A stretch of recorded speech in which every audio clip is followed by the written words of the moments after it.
Doctor வணக்கம். வணக்கம்.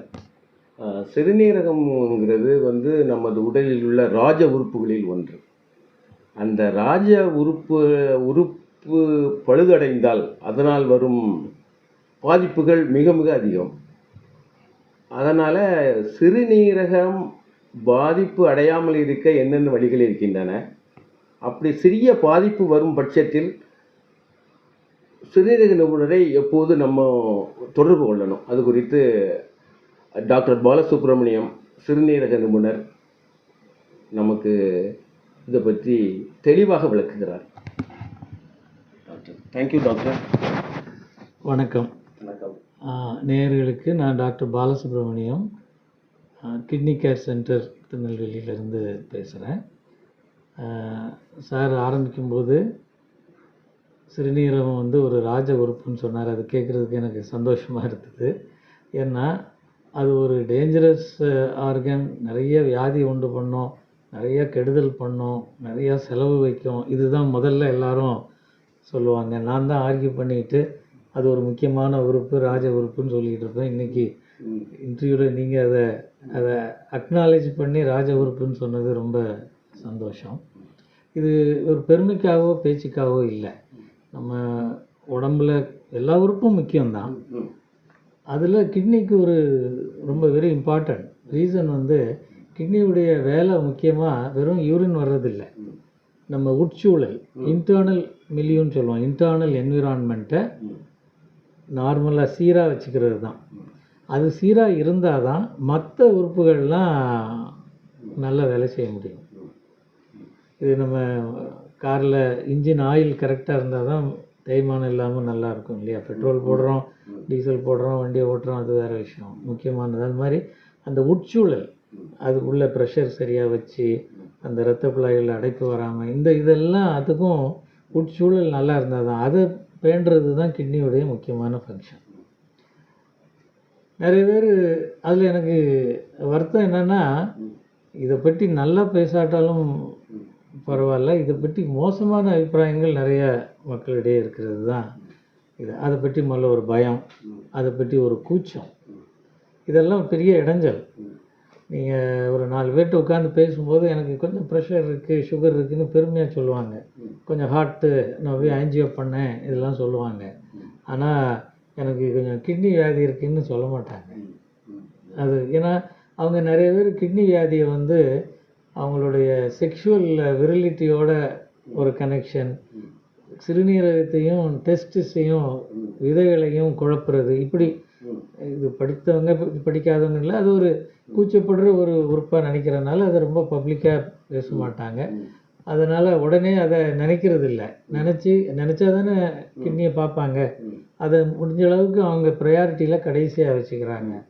இப்போது செக்கப்னு போனால் ஹார்ட் செக்கப் சாதாரணமாக எல்லோரும் போய் அவங்களாவே பண்ணிக்கிறாங்க. சுகர் இருக்கா பார்த்துக்கிறாங்க, ப்ரெஷர் இருக்கா பார்த்துக்கிறாங்க. ஆனால் கிட்னியை போய் செக் பண்ணுறது ரொம்ப அபூர்வம். இதுக்கெல்லாம் காரணம் இதுதான். இது ஆரம்பத்தில் எப்படி தெரியும்னு கேட்டீங்க. நான் அதுக்கு முன்னாடி ஒரு பாயிண்ட் சொல்கிறேன். கிட்னிக்கு நிறைய ரிசர்வ் இருக்குது, தேவைக்கு அதிகமாக. இப்போது கிட்னி நார்மலாக ஒரு ஆளுக்கு 100% அதோடைய ஃபங்க்ஷன் வச்சுக்குவோம். அதுக்கு அந்த கிட்னினால் நமக்கு தொந்தரவுகள் வரும்போது எப்போ வரும்னா 20-30%க்கு அதுக்கு கீழே வந்த பிறகு தான். அதாவது 70% கெட்டுப்போன பிறகு தான் கிட்னியுடைய கஷ்டங்கள் உங்களுக்கு தெரிய ஆரம்பிக்கும். அது வரைக்கும் அதோடைய ரிசர்வ் உங்களை காப்பாற்றிக்கிட்டே இருக்கும். அதனால் ரொம்ப லேட்டாக தான் அது தொந்தரவு காமிக்குது. இதை நீங்கள் நல்லா புரிஞ்சுக்கணுன்னா, ஒரு கிட்னியோடு பிறக்கிறவங்க இருக்காங்க. ரொம்ப ரேர் இல்லை, ஒரு 5% சொல்லலாம். சிங்கிள் கிட்னி தான் இருக்கும் பிறவியில். அவங்க 100 ஆயுசுக்கு இருப்பாங்க. ஒரு கிட்னி நமக்கு போதும். அதே மாதிரி கிட்னி டிரான்ஸ்பிளான்ட் பண்ணும்போது கிட்னி தானம் பண்ணுறாங்க. ஸோ ஒரு கிட்னியை கொடுக்குறாங்க, அப்போ 50% கிட்னியை கொடுத்துட்றாங்க. அவங்களுக்கு ஒன்றுமே செய்யாது. அவங்களுக்கு டெஸ்ட் பண்ணால் கூட அந்த உப்பு சத்துலாம் நீங்கள் லேபில் பார்த்தீங்கன்னா நார்மலாக தான் இருக்கும். ஸோ இது ஒரு நல்ல ஒரு வர்ச்சியோ. கிட்னிக்கு இதோட ரிசர்வ் இருக்குது. கிட்னி கொடுத்துதா கடவுள் கொடுத்தாரா அது வேறு, பட் இருக்குது. ஆனால் அதுவே நமக்கு இடைஞ்சலாகவும் ஆயிடுது. என்னென்னா அது மிகவும் கெட்டுப்போன பிறகு தான் அது நமக்கு டெஸ்ட்டுகளில் தெரியும். நமக்கு தொந்தரவு கொடுக்கறது இன்னும் பிந்தி தான். ஸோ இதனால தான் கிட்னி வியாதி நிறைய இடத்துல வந்து அது கண்டுபிடிக்கும் போதே ஒரு மோசமான வியாதி, அதுக்கு வைத்தியம்னாலே டயாலிசிஸ் தான், கிட்னி மாற்றுறது தான். ஸோ கிட்னி வியாதி வந்து கிட்டத்தட்ட ஒரு கேன்சர் மாதிரி, அது கிட்னி வியாதின்னு சொல்லிட்டாலே டெத் சென்டென்ஸுங்கிற மாதிரி ஒரு பேட் அபிப்பிராயம். ஆமாம். ஸோ இதை உடைக்கிறதுக்கு தான் இப்போ வந்து check your kidney and see it is okay. நீங்கள் தொந்தரவுக்காக காத்திருக்காதீங்க, உங்கள் கிட்னி வந்து நல்லா இருக்குதான்னு நீங்களாகவே பார்த்துக்குங்க அப்படிங்கிற ஒரு ஸ்லோகனை சொல்லி சொல்லி தான் இப்போ இந்த உலக சிறுநீரக தினத்தில் இப்போலாம் நாங்கள் சொல்லிக்கிட்டே இருக்கிறோம். உலக சிறுநீரக தினம் வந்து மார்ச் 13 நினைக்கிறேன். அதில் என்ன இம்பார்ட்டன்ஸாக இருக்குது? உலக சிறுநீரக தினம் மார்ச் 13ஆம் தேதி என்ன இம்பார்ட்டன்ஸ்? அதில் ஏதாவது அந்த டேட்டுக்கு எதுவும் ஸ்பெஷல் கேரக்டர்ஸ் எதுவும் இருக்குதா சார்? Please sir. இல்லை, அது அவங்க நிறைய தினங்கள் வருது இல்லையா, ஃபாதர்ஸ் டே, மதர்ஸ் டே, அது லவ்வர்ஸ் டே, டீச்சர்ஸ் டேன்னு, அதில் சிறுநீரகத்துக்குன்னு ஒரு ஸ்பெஷலாக அவங்க எப்படி இது பண்ணியிருக்காங்கன்னா, இந்த லீவுகள் இப்போ அது பார்த்திங்கன்னா அதை ஒரு டேட்டை ஃபிக்ஸ் பண்ணால் அது ஏதாவது ஒரு வருஷம் சண்டே வந்துடும். இந்த வெள்ளைக்காரங்கெல்லாம் சண்டே சாட்டர்டே ஒர்க் பண்ண மாட்டாங்க. அதனாலேயும் என்னவோ அவங்க வந்து அது வந்து ஒரு வியாழக்கிழமையாக வச்சுருக்காங்க. நீங்கள் எவ்ரி இயர் ஒரே டேட்டில் வராது. அது வந்து செகண்ட் Thursday ஆஃப் மார்ச், அதுதான் அந்த டேட். அது ஒவ்வொரு வருஷமும் ஒரு ஸ்லோகன் வச்சுருப்பாங்க. இந்த வாட்டி இது, ஏன்னா நாங்கள் முதல்ல மற்ற உறுப்புகளுக்கு மாதிரி கிட்னிக்கு இப்படி இறங்கலை. அப்புறம் தான் இது அவேர்னஸ் ரொம்ப முக்கியம். கிட்னி வியாதி வந்த பிறகு அதுக்கு வைத்தியம் பண்ணுறது, டயாலிசிஸ், டிரான்ஸ்பிளான்ட் போடுறது விட அதை ப்ரிவெண்ட் பண்ணுறது ஆரம்ப நிலைகள்லேயே பண்ணணுங்கிற மெசேஜை பரப்புறதுக்கு தான் இந்த கிட்னி டேயை செலிப்ரேட் பண்ண ஆரம்பித்தோம்.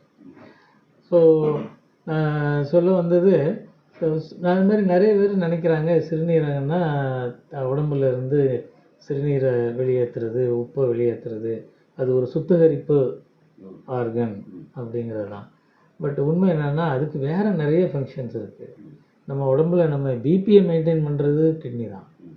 இப்போ 4 பேர்கிட்ட பப்ளிக்காக கேட்டிங்கன்னா ப்ரெஷர் வந்தால் என்ன பண்ணுவீங்க, யார்கிட்ட வைத்தியம் பண்ணுவீங்க, அது என்ன வியாதினா அது ஹார்ட் வியாதின்னு தான் நிறைய பேர் நினைக்கிறாங்க.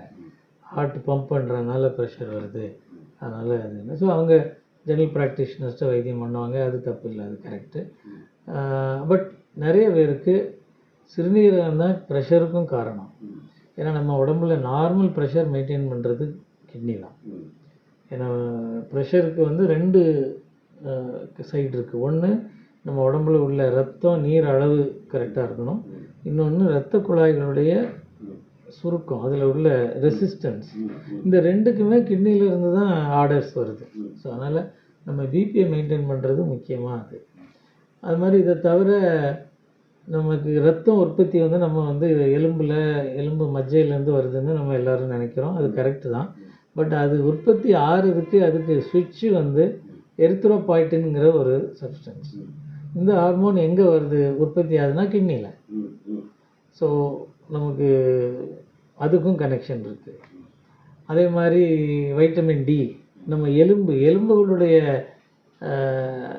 ஸ்ட்ரென்த்துக்கும், எலும்பு நார்மலாக வளர்ச்சி அடையணும், நம்ம உடம்பை சப்போர்ட் பண்ணணுன்னா அதுவும் கிட்னியில் தான் இருக்குது. ஏன்னா போனுக்கு என்ன முக்கியம், கால்சியம் வேணும், ஃபாஸ்பேட் வேணும், இதை மெயின்டைன் பண்ணுறது கிட்னி தான். அதோடு முக்கியமாக அங்கே எரித்ரோபாய்ட்டின் எப்படி சொன்னனோ ஒரு சுவிட்ச் மாதிரி இந்த வைட்டமின் டி வேலை செய்கிறது. அதுக்கு அது ஆக்டிவேட் ஆகணும். நமக்கு தெரியும் வைட்டமின் டி சூரிய வெளிச்சத்துலேருந்து வருது, எல்லாருக்குமே அது இருக்கும் வெயிலில் போனான்னு. பட் அது ராவாக க்ரூடாக ஒரு வைட்டமின் டி வரும், அது உடம்புல கன்வெர்ட் ஆகி தான் ஆக்டிவ் ஃபார்முக்கு மாறும். அந்த ஆக்டிவ் ஃபார்ம் தான் வேலை செய்யும். அந்த ஆக்டிவ் ஃபார்ம் ஆகிறது வந்து கிட்னியில் தான். இப்படி நம்ம நிறைய பேர் பாமர மக்கள் தெரியாத பல ஃபங்க்ஷன்ஸ் கிட்னி இருக்குது. அதனால தான் கிட்னி வியாதி வரும்போதும் தொந்தரவுகளும் பல உறுப்புகளை பாதித்து வரும். ஸோ அவங்க அது கிட்னின்னு தெரியாமல் தான் ஒவ்வொரு இடமா போயிட்டுருப்பாங்க. பசி இல்லாமல் இருப்பாங்க, குடல் டாக்டர்கிட்ட போவாங்க. எலும்புகள் ஒரு மாதிரி தேஞ்சு வரும், எலும்பு டாக்டர்கிட்ட போவாங்க. ப்ரெஷர் வரும், ஹார்ட் டாக்டர்கிட்ட போவாங்க. நேரடியாக கிட்னி வியாதின்னு அவங்களுக்கு தெரிகிறது யாராவது சொல்லி டெஸ்ட் பண்ணால் தான் தெரியும். ஸோ அதனாலேயும் அது கிட்னி டிசீஸ் ரொம்ப டிலேடாக டயக்னோஸ் ஆகுது. இதை இன்னும் கொஞ்சம் ஆழமாக யோசித்தோம்னா ஏன் கிட்னிக்கு இவ்வளோ இம்பார்ட்டன்ஸ்? நீங்கள் எவல்யூஷன் எந்த ஒரு இதுவுமே இப்போ இது ஒரு ஃபேஷன் எனக்கு ரொம்ப பிடிச்சது. நம்ம எவல்யூஷனை வச்சு கனெக்ட் பண்ணால் நம்ம அண்டர்ஸ்டாண்டிங் இன்னும் நல்லாயிருக்கும். நம்ம வந்து ஒரு செல்லாக தான் ஆரம்பித்தோம் வாழ்க்கையை. கடலில் தான் உண்டாச்சுன்னு படிச்சிருப்பீங்க. எவல்யூஷன் ஒரு இந்த பிக் பேங் மாதிரி ஏதோ தற்செயலாக ஒரு பேங்கில் ஒரு அந்த புரோட்டோபிளாசம் சைட்டோபிளாசம் வந்து உண்டாகி ஒரு செல் உருவாச்சு கடலில். மில்லியன்ஸ் அண்ட் மில்லியன்ஸ் ஏதோ அந்த ஒரு செல்லில் இருந்து தான் அது மல்டி செல் ஆகி அது இப்போவும் அந்த ஒரு செல் ஆர்கானிசம் நிறைய இருக்குது. அமீபா அந்த மாதிரி ஒரு செல் ஆர்கானிசமும் இப்போவும் இருக்குது. பட் அது இவால்வ் ஆகி தான் இப்போ நம்ம மனித உருவுக்கெல்லாம் வந்திருக்கோம். ஸோ இது கடலில் உருவாகினது. அப்புறம் ஃப்ரெஷ் வாட்டருக்கு வருது, ஆறு இந்த மாதிரி இதுக்கு மைக்ரேட் ஆகி அப்புறம் அங்கேருந்து லேண்டுக்கு வருது. லேண்டில் முதல்ல தவளை மாதிரி தண்ணிக்குள்ளேயும் இருக்கும், இதுலேயும் இருக்கும். பிறகு முழுமையாக தரையில் இருக்கிற அனிமல்ஸ். அதுக்கப்புறம் அதில் குரங்குகள் வந்து நம்ம வந்து அப்படிலாம் வந்து அதுக்கப்புறம் பறவைகள். இப்படி அந்த பரிமாணங்கள் மாறி ஒவ்வொரு சூழ்நிலைக்கும் வருது. நல்லா யோசித்து பார்த்தா இது எப்படி சர்வே ஆகும்? சரி, கடலுக்குள்ளே உப்பு நிறையா இருக்குது. வெளியே வந்து உப்பு ஃப்ரெஷ் வாட்டரில் உப்பு கிடையாது. தரைக்கு வந்தால் தண்ணி கிடையாது. அங்கே டெசர்ட் இருக்கும், இது இருக்கும். ஸோ இப்படி இவ்வளவு வித்தியாசமான சூழ்நிலையில் இந்த உயிர் பிராணி அது எதுவாகவும் இருக்கட்டும், ஒரு செல்லாக இருக்கட்டும், மனுஷனாக இருக்கட்டும், அது சர்வே ஆகிறது. அதுக்கு ஒரு ஒரு ஃபெசிலிட்டி கடவுள் பண்ணியிருக்கணும்ல. அது பண்ணது நான் பெருமைக்கு சொல்லலை, கிட்னி வழியாக தான். கடலுக்குள்ளே இருக்கும்போது அதோடைய எக்ஸ்கிரிட்டரி ஆர்கன், அதோடைய துப்புரவு பண்ணுற இது கிட்னியுடைய சமமானம், அது செல்லுக்குள்ளே இருக்கிற சோடியத்தை வெளியே தள்ளிக்கிட்டே இருக்கும். ஏன்னா சுற்றி சோடியம் இருக்குது, உப்பு, சால்ட்டு. உப்புங்கிறதுல அது ஒரு பிரச்சனை. தமிழில் உப்புன்னு சொல்கிறோம், பட் அது சோடியமாக இருக்கலாம், யூரியாவாக இருக்கலாம், கிரியாட்டினாக இருக்கலாம், ஆல்புமினாக இருக்கலாம். அது ஒரு பாமர மக்களிடையே ஒரு மிஸ் அண்டர்ஸ்டாண்டிங். அவங்க உப்புன்னா நம்ம சாப்பிட்ற உப்பை நினச்சிடுறாங்க, இது சோடியம். ஸோ அந்த கடல் தண்ணியில் சோடியம் நிறையா இருக்கிறதுனால அந்த செல்லுக்கு வேலையே வந்து அந்த சோடியத்தை வெளியே தள்ளிக்கிட்டே இருக்கணும். அது அப்படி அது பரிமாணம் அடைந்து அது ஃப்ரெஷ் வாட்டருக்கு வந்தோடனே அங்கே உப்பு கிடையாது. ஸோ உப்பை கன்சர்வ் பண்ணணும், அது செல்லை விட்டு வெளியே விடாமல் பார்க்கணும். ஆனால் தண்ணி நிறையா இருக்குது. ஸோ தண்ணியை ரொம்ப உள்ளே போயிட்டனால அந்த செல் அழிஞ்சு போகும். அப்புறம் தரைக்கு வந்த பிறகு தண்ணி இருக்காது, தண்ணியை வெளியே விடாமல் பார்த்துக்கணும். இப்படி இதெல்லாம் பண்ணது வந்து எக்ஸ்கிரிட்டரி ஆர்கன் தான். நீங்கள் அந்த ஆரம்ப உயிர்களுக்கு ஹார்ட்டு கிடையாது, மூளை கட்டாயமாக கிடையாது. ஸோ அந்த பிரதான உறுப்பு நீங்கள் அந்த ராஜ உறுப்புகளில் சொல்லும்போது இந்த கிட்னி நம்மளுடைய சுத்திகரிப்பு ஆர்கன் தான். அதை சர்வே பண்ண எவல்யூஷனில் சர்வே பண்ண வச்ச உறுப்பே கிட்னி தான். மூளை இல்லாத நிலையிலும் அது இருந்திருக்கு. ஹார்ட் மாதிரி ஒரு பம்ப் பண்ணுறது தேவையில்லை. ஒரு செல்லுக்கு எதுக்கு ஹார்ட் வேணும்? பல உறுப்புகள் வந்த பிறகு தான் ஹார்ட் பம்ப் பண்ணி அந்த ரத்தம் எல்லா உறுப்புக்கும் போகணும் அப்படின்னெல்லாம் தேவை வந்துச்சு. முதல்ல அது கிடையாது. பட் அப்போவும் கிட்னி தேவைப்பட்டுச்சு, ஏன்னா அதோடைய உள்சூழலை கேடெல்லாம் பண்ணுறதுக்கு. ஸோ அதனால் நீங்கள் தற்செயலாக சொன்னீங்களோ இல்லையோ, அந்த ராஜ உறுப்புன்னு சொன்னது மிகவும் கரெக்டு. ஸோ அதனால தான் அந்த கிட்னி வெறுமனே இந்த யூரின் உண்டாகிற உறுப்பு இல்லை. நான் இவ்வளோ போனில் ரத்தம் உற்பத்தி இதுக்கெல்லாம் இவ்வளோ கனெக்ஷன் இருக்கிற காரணம் அது எவல்யூஷனில் அதுதான் மூளை தான் இருந்திருக்கு. அது அந்த நம்ம உட்சூழலை அட்ஜஸ்ட் பண்ணி தான் நம்ம உயிரினத்தை, மனுஷனில் உயிரினத்தை சர்வை பண்ண வச்சுது. இப்போ அடுத்து நீங்கள் மூன் மார்ஸில் போய் சர்வை பண்ணாலும் அதுக்கு கிட்னி தான் மாற்றத்தை கொண்டு வரணும். அங்கே தண்ணி இல்லாமல் இருக்கிறதுக்கோ ஆக்சிஜன் இல்லாமல் இருக்கிறதுக்கோ ஒரு மாற்றம் நம்ம உடம்புல உண்டாகணும்னா அது சொல்கிறேன். அதுதான் கிட்னி இம்பார்ட்டன்ட் சொல்லுவேன். பட் அது இம்பார்ட்டன்ட் இல்லை, அது வேறு விஷயம். இப்போ நம்ம கிட்னி வியாதியை பற்றி பேசுவோம். ஸோ கிட்னி ஆனால் அவ்வளோ சுலபமாக கிடையாது. ஏன்னா அதுக்கு ரிசர்வ் நிறையா இருக்குது. அதனால் யாரும் பயப்பட தேவையில்லை. கிட்னியை பற்றி இவ்வளோ விஷயங்கள் மக்களுக்கு தெரியுமோ இல்லையோ, அதை பற்றி பயம் நிறையா இருக்குது. ஏன்னா அந்த ராங் கான்செப்ட்ஸ் இருக்கிறனால அவங்க அன்னெசரியாக கிட்னி வியாதி வந்தாலே நம்ம அவ்வளோதான் உயிர், அப்படி கிடையாது. கிட்னி வியாதிங்கிறது அந்த 100%லேருந்து 70-60% அது குறையும் போதே அது வியாதின்னு கணக்கு எடுத்தோம்னா அதுக்கப்புறம் பல வருஷங்கள் நம்ம வந்து அதை காப்பாற்றி கொண்டு போகலாம். அது முழுமையாக கெடாமல் பார்த்துக்கலாம். இப்போதைக்கு உள்ள பிரச்சனை என்னென்னா அந்த ஸ்டேஜில் யாரும் தெரிஞ்சுக்கிறதில்ல, வர்றதில்ல. அதனால் முக்கிய இது வந்து நீங்கள் ஒரு கிட்னியை வருஷம் செக்கப் பண்ணணும். அந்த மெசேஜை எடுத்துக்கிட்டாலே இது.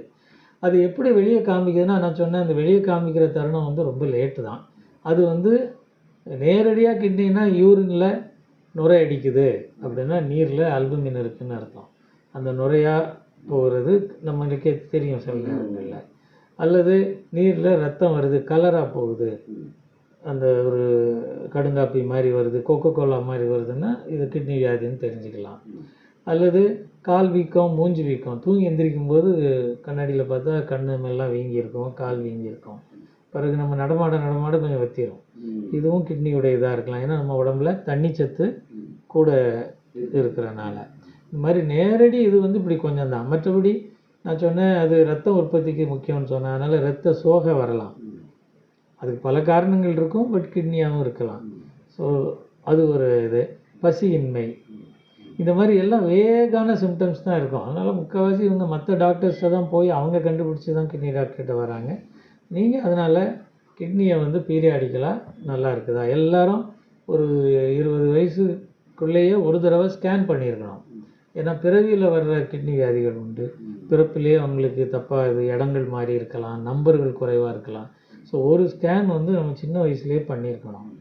அதுக்கப்புறம் ஒரு ஒரு ரொம்ப அடிக்கடிலாம் பார்க்க தேவையில்லை. நீரில் அல்புமின் இருக்கா, இது ரொம்ப சிம்பிள் டெஸ்ட்டு, 10 ரூபா கூட ஆகாத டெஸ்ட்டு தான். ரத்தத்தில் யூரியா பார்க்குறோம், கிரியாட்டின்ங்கிற உப்பை பார்க்குறோம். அது ஈஸி தான். ஆனால் அது நான் சொன்னேன் இல்லையா, ரொம்ப லேட் ஆகும்போது தான் அது தெரியும். ஸோ அதை பார்த்துக்கலாம். அதனால் அல்ட்ராசவுண்ட் கிட்னியில் வந்து கொஞ்சம் தெரிஞ்சிடும்.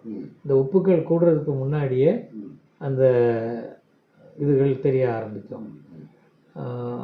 ஸோ அதுவாக நேரடியாக கல் வியாதி வந்து கொஞ்சம் சீக்கிரம் தெரிஞ்சிடும். ஏன்னா அது வலிச்சிடும். பட் கல் வியாதி என்னை பொறுத்த வரைக்கும் ரொம்ப பயப்படுற வியாதியே இல்லை. இப்போ நான் போய் கிட்னிக்குன்னு என்கிட்ட டவுட்ஸ் கேட்குறவங்க நிறைய கல்லை பற்றி தான் கேட்பாங்க. அது ஒன்றும் யாருக்கும் உயிருக்கு ஆபத்தான இது கொண்டு வர போகிறதில்லை. பட்டு அந்த கல் உண்டாகிறதுக்கு காரணம் என்னன்னு கேட்டோம்னா, ஒரு ஒரு டம்ளர் தண்ணியில் வந்து நீங்கள் ஒரு சால்ட்டை போடுறீங்க இல்லை சுகரை போடுறீங்கன்னா 1 ஸ்பூன் போட்டால் கரைஞ்சிரும், 2 ஸ்பூன் போட்டால் கரையும், 3 ஸ்பூன் 4 ஸ்பூன் போடும்போது கரையாது. அல்லது அது கரையணுன்னா அந்த தண்ணி அளவை கூட்டணும். ஸோ இந்த பேலன்ஸ் நீர்ச்சத்து அளவுக்கும் நம்ம உடம்புல உள்ள உப்புக்கள் அளவுக்கும் உள்ள பேலன்ஸ் மாறும்போது கல்கள் சின்ன கிறிஸ்டல்ஸாக கிட்னியில் உண்டாகும். இது எல்லாருக்குமே வரும். பட் அது அந்த கிறிஸ்டல் லெவல்லையே அது அப்படியே அடித்து போயிடும். அது பெருசாகும்போது கல்லாகும். கல்லாகி அது கீழே இறங்கும்போது தான் வலிக்கும். நம்ம நினைக்கிறோம் இன்றைக்கி கல் வலிச்சதுன்னா இது நேற்று சாப்பிட்ட சாப்பாட்டில் வந்த கல்லுன்னு நிறைய பேர் நினைப்பாங்க. அப்படி இல்லை. குறைஞ்சது 3 மாதம் 4 மாதம் முன்னாடியே உண்டான கல் தான் அது இறங்கி வரும்போது வலி தர்றது. பட் மொத்தத்தில் கல் வியாதி ஈஸியாக தெரிஞ்சிடும். வலியினால் நீரில் ரத்தம் வரும். பட் அது உண்டாகிறது வந்து அது பயப்படக்கூடிய வியாதி இல்லை. அதை இப்போ அழிக்கிறதுக்கு நிறைய விதிகள் இருக்குது. சின்ன கேள்வி doctor, as you told me, சிறுநீரக வியாதிங்கிறத வெளியே சொல்லவே பயப்படுறாங்க. அது சிலவங்க வெக்கப்படுறாங்க. என்ன மருந்து எந்த டாக்டரை போய் பார்க்கணுன்னு கூட அவங்களுக்கு தெளிவாக தெரிகிறது இல்லை. அதுக்கு முக்கியமான காரணம்னு நாங்கள் என்ன நினைக்கிறோம்னா, சிறுநீரகம்னாலே அது வந்து ஆண் உறுப்பை தான் சிறுநீரகம்னு அவங்க மனசில் நினச்சிட்டு இருக்காங்க. ஆனால் it is situated on the either side of the spine and just above the waist. அது எங்கே இருக்குது, அந்த உறுப்பு எங்கே இருக்குதுன்னு யாருக்குமே தெரியல. ஸோ இந்த அவேர்னஸை பேஷண்ட்ஸுக்கு நம்ம எப்படி கொடுக்குறது? சிறுநீரக நோய்கள் வராமல் இருக்க நாம் பயன்படுத்த வேண்டிய உணவு பழக்கங்கள் பிகினிங் ஸ்டேஜ் எப்படி இருக்குங்கிறத கண்டுபிடிக்க முடியாதுங்கிறது நீங்கள் இப்போ சொல்லி தான் எங்களுக்கெல்லாம் தெரியும். நாம் சாதாரணமாக ஒரு சின்ன அளவில் தொடங்கும் போதே அது சிறுநீரக வியாதி இருக்குங்கிறது தெரிய வரும் நான் நினச்சேன். ஆனால் அது தவறுன்னு தெரியுது. ஸோ எந்த மாதிரியான உணவு பழக்கங்களை மேற்கொள்வதன் மூலம் சிறுநீரக வியாதிகள் வர்றதை தடுக்கலாம்? Doctor please. Doctor thank you. இந்த சிறுநீரகம் எங்கே இருக்குது, அதுக்கும் நம்ம டெஸ்டிஸ் அதாவது விதைகள் நம்ம செக்ஷுவல் ஆர்கனுக்கும் இது ரொம்ப நாளாக உள்ள ஒரு குழப்பம். ஆனால் அது இப்போ கொஞ்சம் வர வர குறைஞ்சிட்டு வருது. ஏன்னா இப்போ பிள்ளைங்கள்லாம் பாட இதுகளே படிச்சிடுறாங்க, பயாலஜியில் இதில். ஸோ அந்த குழப்பம் வர்றதில்லை. பட் இன்னும் பாமர மக்களுக்கு சில பேருக்கு டவுட் இருக்குது. அது இப்போ எங்கே இருக்குதுங்கிறது இல்லை, சந்தேகம் தீர்ந்தாலும் பட் அதை வந்து அவங்களுடைய விரிலிட்டி, அவங்களுடைய ஆண்மைத்தன்மையோட இன்னும் லிங்க் பண்ணுறது அது இன்னும் மாறலை. தொடர்கிறது. ஆமாம், அது மாறாதனால தான் அவங்க நிறைய பேர் அதை வெட்கப்படுறதும் வெளி சொல்லாமல் இருக்கிறதும், இதனால டயக்னோசிஸ் பிந்துது, அவங்களுக்கு பிரச்சனைகள் கூடுது. ஆக்சுவலாக கிட்னி ஃபெயிலியரில் உள்ளவங்க கர்ப்பம் மாறாங்க, கிட்னி ஃபெயிலியர் உள்ள ஆளுங்களுக்கு குழந்தை உண்டாகும், அதெல்லாம் ஒரு குறை இருக்காது அன்டில் வெரி லேட். ஸோ அதை வச்சு அதையும் இதையும் குழப்புறது நல்லதில்லை. பிறகு இன்னொரு விதமாக பார்த்தீங்கன்னா, கிட்னி வியாதி மோசம்னு எல்லாரும் ஜென்ரலாக கருதுகிறோம். பட் இப்போது கிட்னி மட்டும்தான் அந்த கடைசி வரைக்கும் நமக்கு அது 0 வர்ற வரைக்கும் ஒரு ஆளை தக்க வைக்க முடியும். இப்போ ஹார்ட்டுன்னு எடுத்துக்கோங்க, அது ஒரு ஹார்ட் அட்டாக் வந்ததுன்னா அதில் பொழைச்சி வருவாங்க, கொஞ்சம் பேர் இறந்துருவாங்க. அது 0% ஃபங்க்ஷன் வந்த பிறகுலாம் அது இருக்கவே முடியாது. அது மாதிரி லிவர், பிரெயினில் ஒரு 20% போனாலே மூளை கலைஞ்சி தான் அவங்க அறிவுத்தன்மை குறைஞ்சிருப்பாங்க. கிட்னி வந்து 10% வர்ற வரைக்கும் நார்மல் ஆஃபீஸ் போயிட்டு வரலாம். ஸோ நீங்கள் இன்றைக்கி ரோட்டில் பார்க்குற 100 பேரை டெஸ்ட் பண்ணால் அதில் வந்து இப்போ கணக்கு வந்து 17%, அதாவது ரஃப்பாக சொல்லணுன்னா 5 பேரில் ஒரு ஆள் வந்து கிட்னி பாதிப்போடு தான் சுற்றிட்டு இருக்கோம். அது வெளியே தெரியறதில்ல, ஏன்னா அது டிஃப்ரெண்ட் லெவல்ஸில் இருக்குது. அது எப்போ தெரியும்னா அந்த 10% கீழே வரும்போது தான் டயாலிசிஸோ இல்லை ஏதாவது பண்ணி அவங்கள தக்க வைக்கிறோம். அது வரைக்கும் அவங்க ஓடிட்டுருக்கோம். ரோட்டில் வேலை செய்கிறவங்க சில பேருக்கு 15% ஃபங்க்ஷன்லேயும் ஒர்க் பண்ணிட்டுருப்பாங்க. பட் இதே 15%, ஹார்ட்டு 15% உயிரோடு இருக்க முடியாது, பிரெயின் 15% உயிரோடு இருக்க முடியாது. ஸோ யோசித்து பார்த்தா இது ஒரு நல்ல ஆர்கன், அது கடைசி வரைக்கும் நமக்கு தொந்தரவு கொடுக்காது. அப்படி அது முழுக்க 0 ஆனாலும் டயாலிசிஸ் முறையில் தக்க வச்சுக்கலாம். நமக்கு நிறைய டைம் இருக்கும். டயாலிசிஸ் ஆரம்பிச்சிட்டோம்னா அடுத்து கிட்னி மாற்றுறது ஒரு ஆப்ஷன் இருக்குது. ஸோ டெம்ப்ரவரியாக அவங்கள வந்து நம்ம டயாலிசிஸ் பண்ணி காப்பாற்றிக்கலாம், பெர்மனெண்ட்டாக டிரான்ஸ்பிளான்ட் பண்ணி காப்பாற்றிக்கலாம். இப்போ திருநெல்வேலியே 96லேருந்து கிட்னி டிரான்ஸ்பிளான்ட் நடத்திக்கிட்டு இருக்கிறோம். இது நிறைய பேருக்கு தெரியறதில்ல. 400க்கு மேற்பட்ட டிரான்ஸ்பிளான்ட்டு இந்த ஆஸ்பத்திரியிலே நடந்திருக்கு. ஸோ அப்படி இப்போ உள்ள சயின்ஸ் வளர்ச்சிகளையும் வைத்திய வழிகள் வளர்ச்சிகளையும் சிறுநீரக வியாதினால் ஒரு ஆள் லைஃப்பை இழக்க தேவையில்லை, ஏதாவது ஒன்று பண்ணிடலாம். பட் அவங்களுக்கு மற்ற உறுப்புகள், அவங்களுக்கு ஹார்ட் அட்டாக் வரலாம், ஸ்ட்ரோக் வரலாம், அப்படி தான் அவங்களுக்கு முடிவுகள் வருமே தவிர உப்புச்சத்துனால நேரடியாக டெத்து இப்போ வரக்கூடாது. ஏன்னா அவங்கள காப்பாற்றுறதுக்கு வழி இருக்குது. அதே மாதிரி இந்த டிரான்ஸ்பிளான்ட் எடுத்துக்கிட்டாலும் இப்போ லிவர் டிரான்ஸ்பிளான்ட்டும் நிறையா நடக்குது. முதல்ல ரொம்ப சக்ஸஸ்ஃபுல்லாக நடந்தது கிட்னி டிரான்ஸ்பிளான்ட் தான். இப்போ லிவர் டிரான்ஸ்பிளான்ட்டு, ஹார்ட் டிரான்ஸ்பிளான்ட் எல்லாம் நடக்குது. பட் இருந்தாலும் இவ்வளோ சுலபமாக நம்ம ஊர்லேயே கிடைக்கிற மாதிரி பல சின்ன சிட்டிஸ்லேயும் கிடைக்கிற மாதிரி இது வந்து கிட்னிக்கு மட்டும்தான். பிறகு செலவு பார்த்தாலும் கிட்னி டிரான்ஸ்பிளான்ட்டுக்கு ஆகிற செலவோட 5 மடங்கு கூட இருக்கும் லிவர் டிரான்ஸ்பிளான்ட்டுக்கு. ஹார்ட் டிரான்ஸ்பிளான்ட்டுக்கு 10 மடங்கு 15 மடங்கு கூட இருக்கும். அது நடக்க வைக்கிறதும் சாத்தியக்கூறு கம்மி, அதுக்குள்ள காஸ்ட்டு, அதுக்குடைய ரிசல்ட்டும் கம்மி.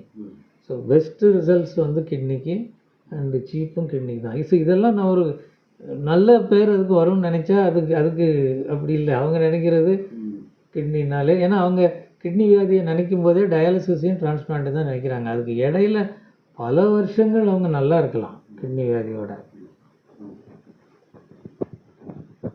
அப்புறம் இப்போ நான் வந்து நெஃப்ராலஜி படிச்சுட்டு இந்த ஊருக்கு வரும்போது 92ல் வந்தேன். 96லேயே டிரான்ஸ்பிளான்ட் பண்ண முடிஞ்சுது. 4 வருஷத்துலேயே இந்த ஊரில் கிட்னி டிரான்ஸ்பிளான்ட் பண்ணுறதுக்குள்ள வசதிகளை பண்ண முடிஞ்சுது. பட் லிவர் டிரான்ஸ்பிளான்ட் இன்னும் நம்ம ஊரில் கிடையாது, ஹார்ட் டிரான்ஸ்பிளான்ட் சுத்தமாக கிடையாது. இதுவும் ஒரு என்னுடைய திறமைன்னு சொல்லலை, கிட்னியுடைய நல்ல தன்மையை சொல்கிறேன். அது நல்லா இருக்கும்போதும் அதோடைய கேரக்டர்ஸ் ஆர் குட். அது கெட்டு போன பிறகும் அதோடைய ஃபங்க்ஷனை மற்றவங்கள செய்ய விடுது, மிஷினால் செய்ய விடுது. இன்னொரு கிட்னியனால செய்ய விடுது. It let's it self to be replaced. And அந்த ரீப்ளேஸ்மெண்ட்டும் சின்ன ஊர்களில் நடக்கிற அளவுக்கு சுலபமானதும் கூட.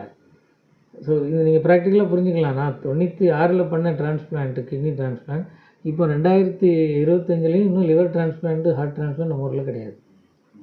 ஸோ இது வந்து நான் அந்த கிட்னியுடைய ஒரு நல்ல ஒரு இதாக தான் நான் சொல்லுவேன். அதனால் அதை பார்த்து நம்ம பயப்படவே கூடாது, அதை ப்ளஸ் பண்ணணும்.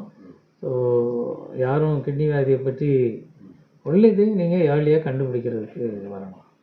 இன்னொரு சின்ன கேள்வி. இப்போ நியூஸ் பேப்பர்ஸ்லாம் கிட்னி திருட்டுகள், கிட்னி எடுத்துட்டாங்க,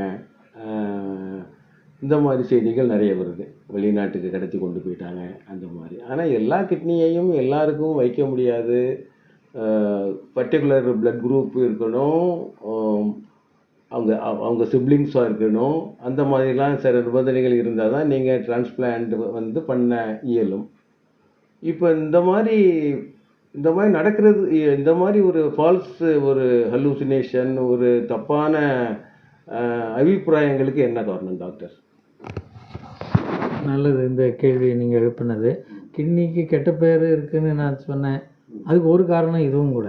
அது சினிமாக்கள்லேயும் சரி, மீம்ஸ்லேயும் சரி, கிட்னின்னா கிட்னி திருட்டு, கிட்னி சட்னி, இப்படின்னு சொல்லி அதுக்கு ஒரு சூழ்நிலை.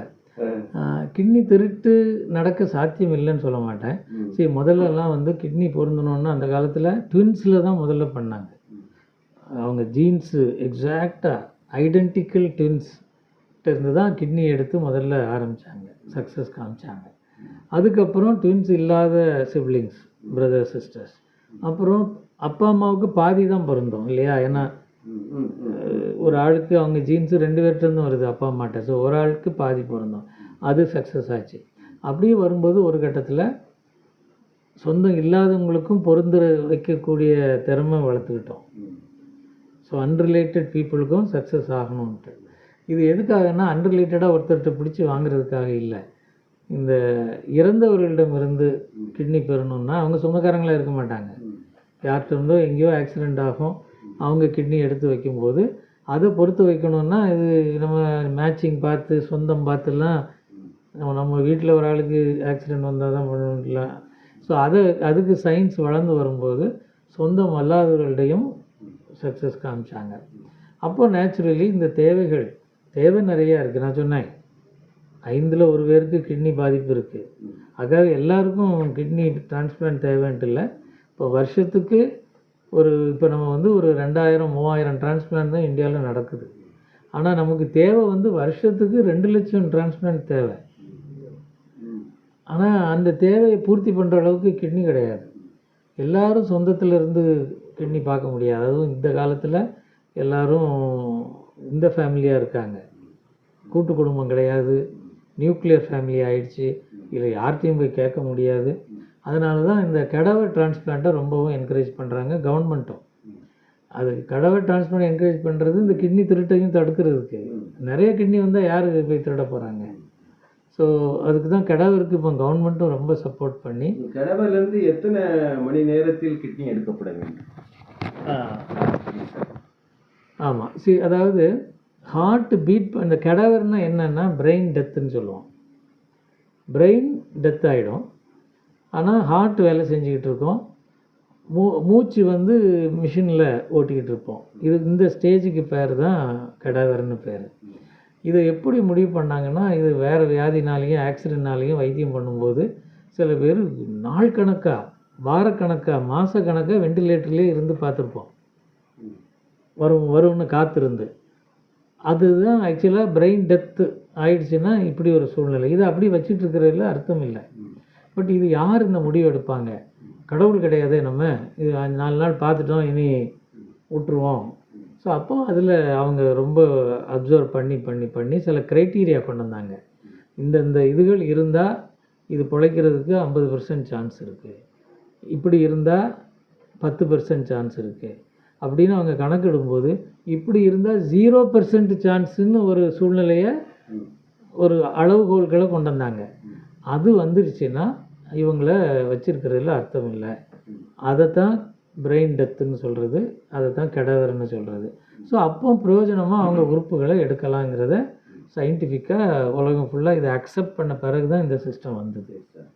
ஸோ அதுக்கு எவ்வளோ நேரம் வச்சுக்கலான்னா, இந்த ஹார்ட் ஓடிட்டுருக்கிற வரைக்கும் இவங்க எல்லா சூழ்நிலையும் ஏற்படுத்தி அதை எடுக்கிறதுக்கும் ஆப்ரேஷன் பண்ணுறதுக்கும் வேண்டிய சூழ்நிலையை ஏற்படுத்துவாங்க. அதுக்கப்புறம் தான் திறந்து எடுப்பாங்க. அதுக்கப்புறம் எவ்வளோ நேரம்னா, இப்போ சில இது எலும்பு, சதை, தோல் இதெல்லாம் வந்து ரொம்ப நாள் வச்சுக்கலாம். கண், கார்னியா, ஐ டிரான்ஸ்பிளான்ட்டுக்கு அதுவும் ரொம்ப நாள் வச்சுக்கலாம். வேறு ஹார்ட்லாம் வந்து ரொம்ப குயிக்காக போகணும். லிவரு, கிட்னி இதெல்லாம் ஃபியூ ஹவர்ஸ் தான். கிட்னி வந்து 12 ஹவர்ஸ், சில நேரம் 18 ஹவர்ஸ் கூட கழித்து வச்சுருக்காங்க. பட் அதை பதப்படுத்தணும். எடுத்த உடனே அதை ஒரு சொல்யூஷன் கொடுத்து போட்டு அதோடைய டெம்பரேச்சரை ரொம்ப கீழே கொண்டு வந்து வச்சா வரும். இப்போ நம்ம ஹாஸ்பிட்டல்லையே திருச்சியிலேருந்து எடுத்துகிட்டு வந்து இங்கே பண்ணி நல்லா சக்ஸஸ்ஃபுல்லாக போனவங்க இருக்காங்க. ஸோ எவ்வளோ நேரம் ஆகிருக்கும்? எப்படியும் 8 மணி நேரம், அதுவும் பை த டைம் நம்ம முடிக்கும்போது 10 மணி நேரம் கூட ஆகிருக்கும். ஸோ அதனால் இப்போ டைம் அவ்வளோ கிரிட்டிக்கல் இல்லை. உடனே இல்லை அந்த சர்ஜரிக்கு வந்து கிட்டத்தட்ட நம்ம எடுக்கிறதுக்கு ரொம்ப நேரம் ஆகும். ஏன்னா ஒவ்வொரு உறுப்பையும் பத்திரமா எடுக்கிறதுக்கு. பிறகு டிரான்ஸ்போர்ட் நேரம் இருக்குது. அப்புறம் நம்ம பண்ணுறதுக்கு ஒரு 3 மணி நேரம் ஆகும் வைங்க, அவ்வளோதான். அது இப்போ சுருங்கிக்கிட்டே வருது. இப்போ நிறைய பண்ணுறதுனால அது சுருங்கிக்கிட்டே வருது. ஸோ இப்போ அதனால் இது எல்லோரும் இதை என்கரேஜ் பண்ணுறதுக்கு காரணம் என்னென்னா, இது உயிரோடு உள்ள ஒரு சொந்தக்காரங்களை அவங்க மனசை புண்படுத்தி அல்லது ஏதாவது அவங்களுக்கு ஆசை காட்டி எடுக்கிறதுக்கு பதிலாக இது எவ்வளவோ பெட்டர். ஆக்சிடெண்ட் ஆகக்கூடாது, பிரெயின் டெத் ஆகக்கூடாது. அதுக்கு தடுக்கிறதுக்கு என்ன உண்டோ அதை ஒரு பக்கம் நம்ம செய்யணும். அதே மீறி நடக்கும்போது அதை பிரயோஜனமாக இன்னொரு குடும்பத்துக்கு ஹெல்ப் பண்ணுறதுக்குன்னு சொல்லி இதை கவர்மெண்ட் சப்போர்ட்டும் ரொம்ப இருக்குது. அதுக்கு ரூல்ஸ் கொண்டு வந்து இதில் தப்புகள் நடக்காமல் இப்போ பார்த்துக்கிறாங்க. இப்படி பண்ணும்போது இந்த கிட்னி திருட்டு நடக்காதுங்கிற ஒரு நம்பிக்கை. இந்த கிட்னி திருட்டுன்னு சொல்கிறதும், நான் சும்மா சிசேரியன் பண்ண போனோம், அதில் கிட்னி எடுத்து வச்சேங்க, அதெல்லாம் ஏன்னா அதுக்கு ப்ரிப்பரேஷன் ரொம்ப தேவை. அப்படி பண்ணவே முடியாது. ஸோ அது இப்போ வர அந்த பேச்சுக்கள் குறைஞ்சி போயிட்டு. ஏன்னா இப்போ அந்த கெடவர் டிரான்ஸ்பிளான்ட் வந்துடுச்சு. இப்போ சில நாடுகள் எடுத்துக்கிட்டோம்னா,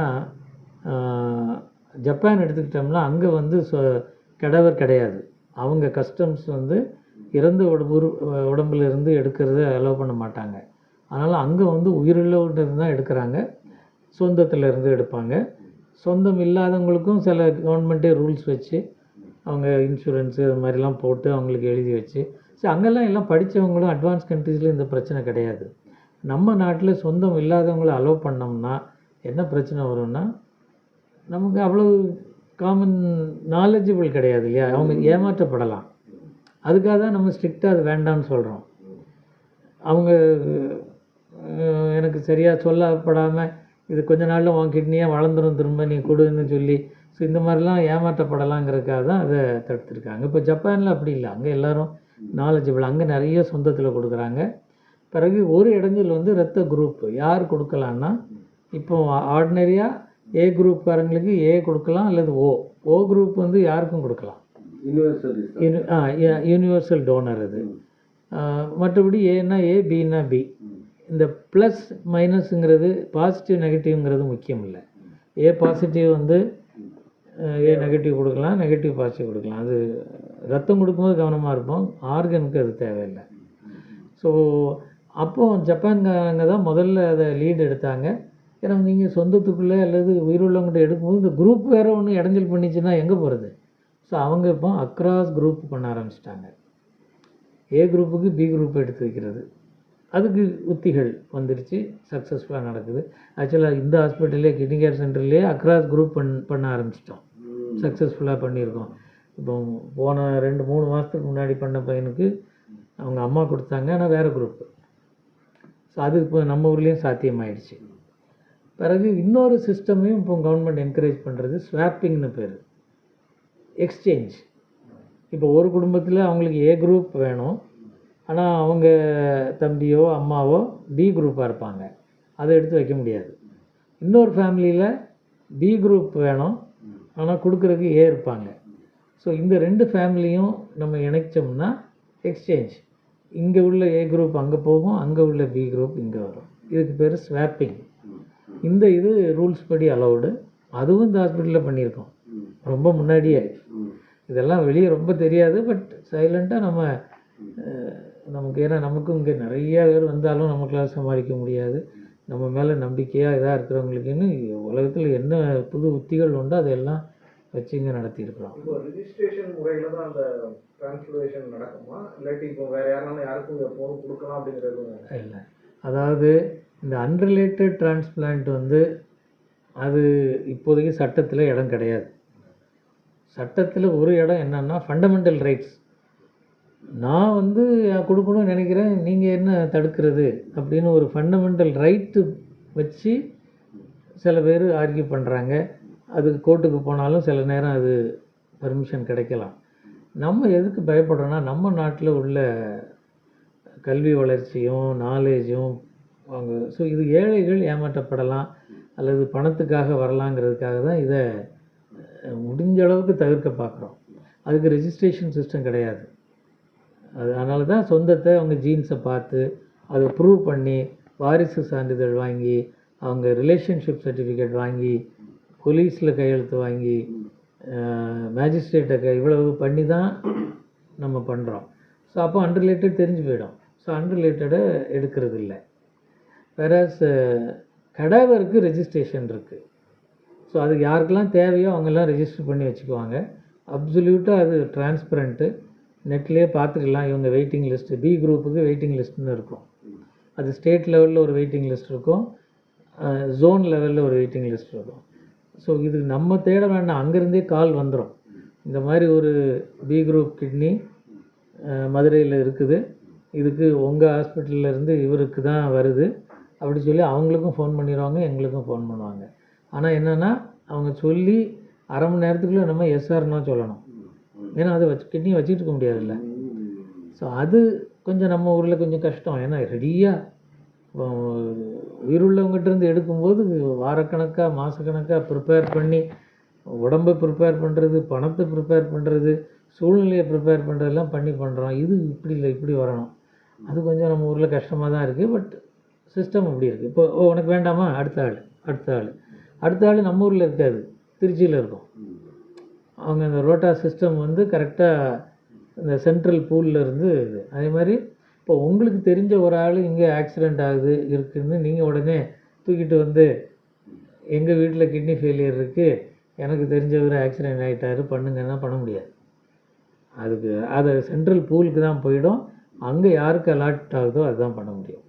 இதுவும் நல்லதுக்கு தான். ஏன்னா யாராவது பேர் வேணும்னே அடித்து போட்டு ஒரு ஆளை தூக்கிட்டு வந்துடுவாங்கல்ல அது.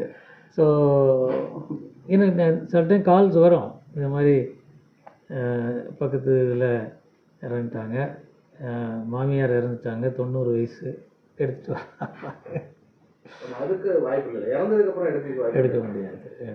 இன்னொரு முக்கியமான கேள்வி டாக்டர்,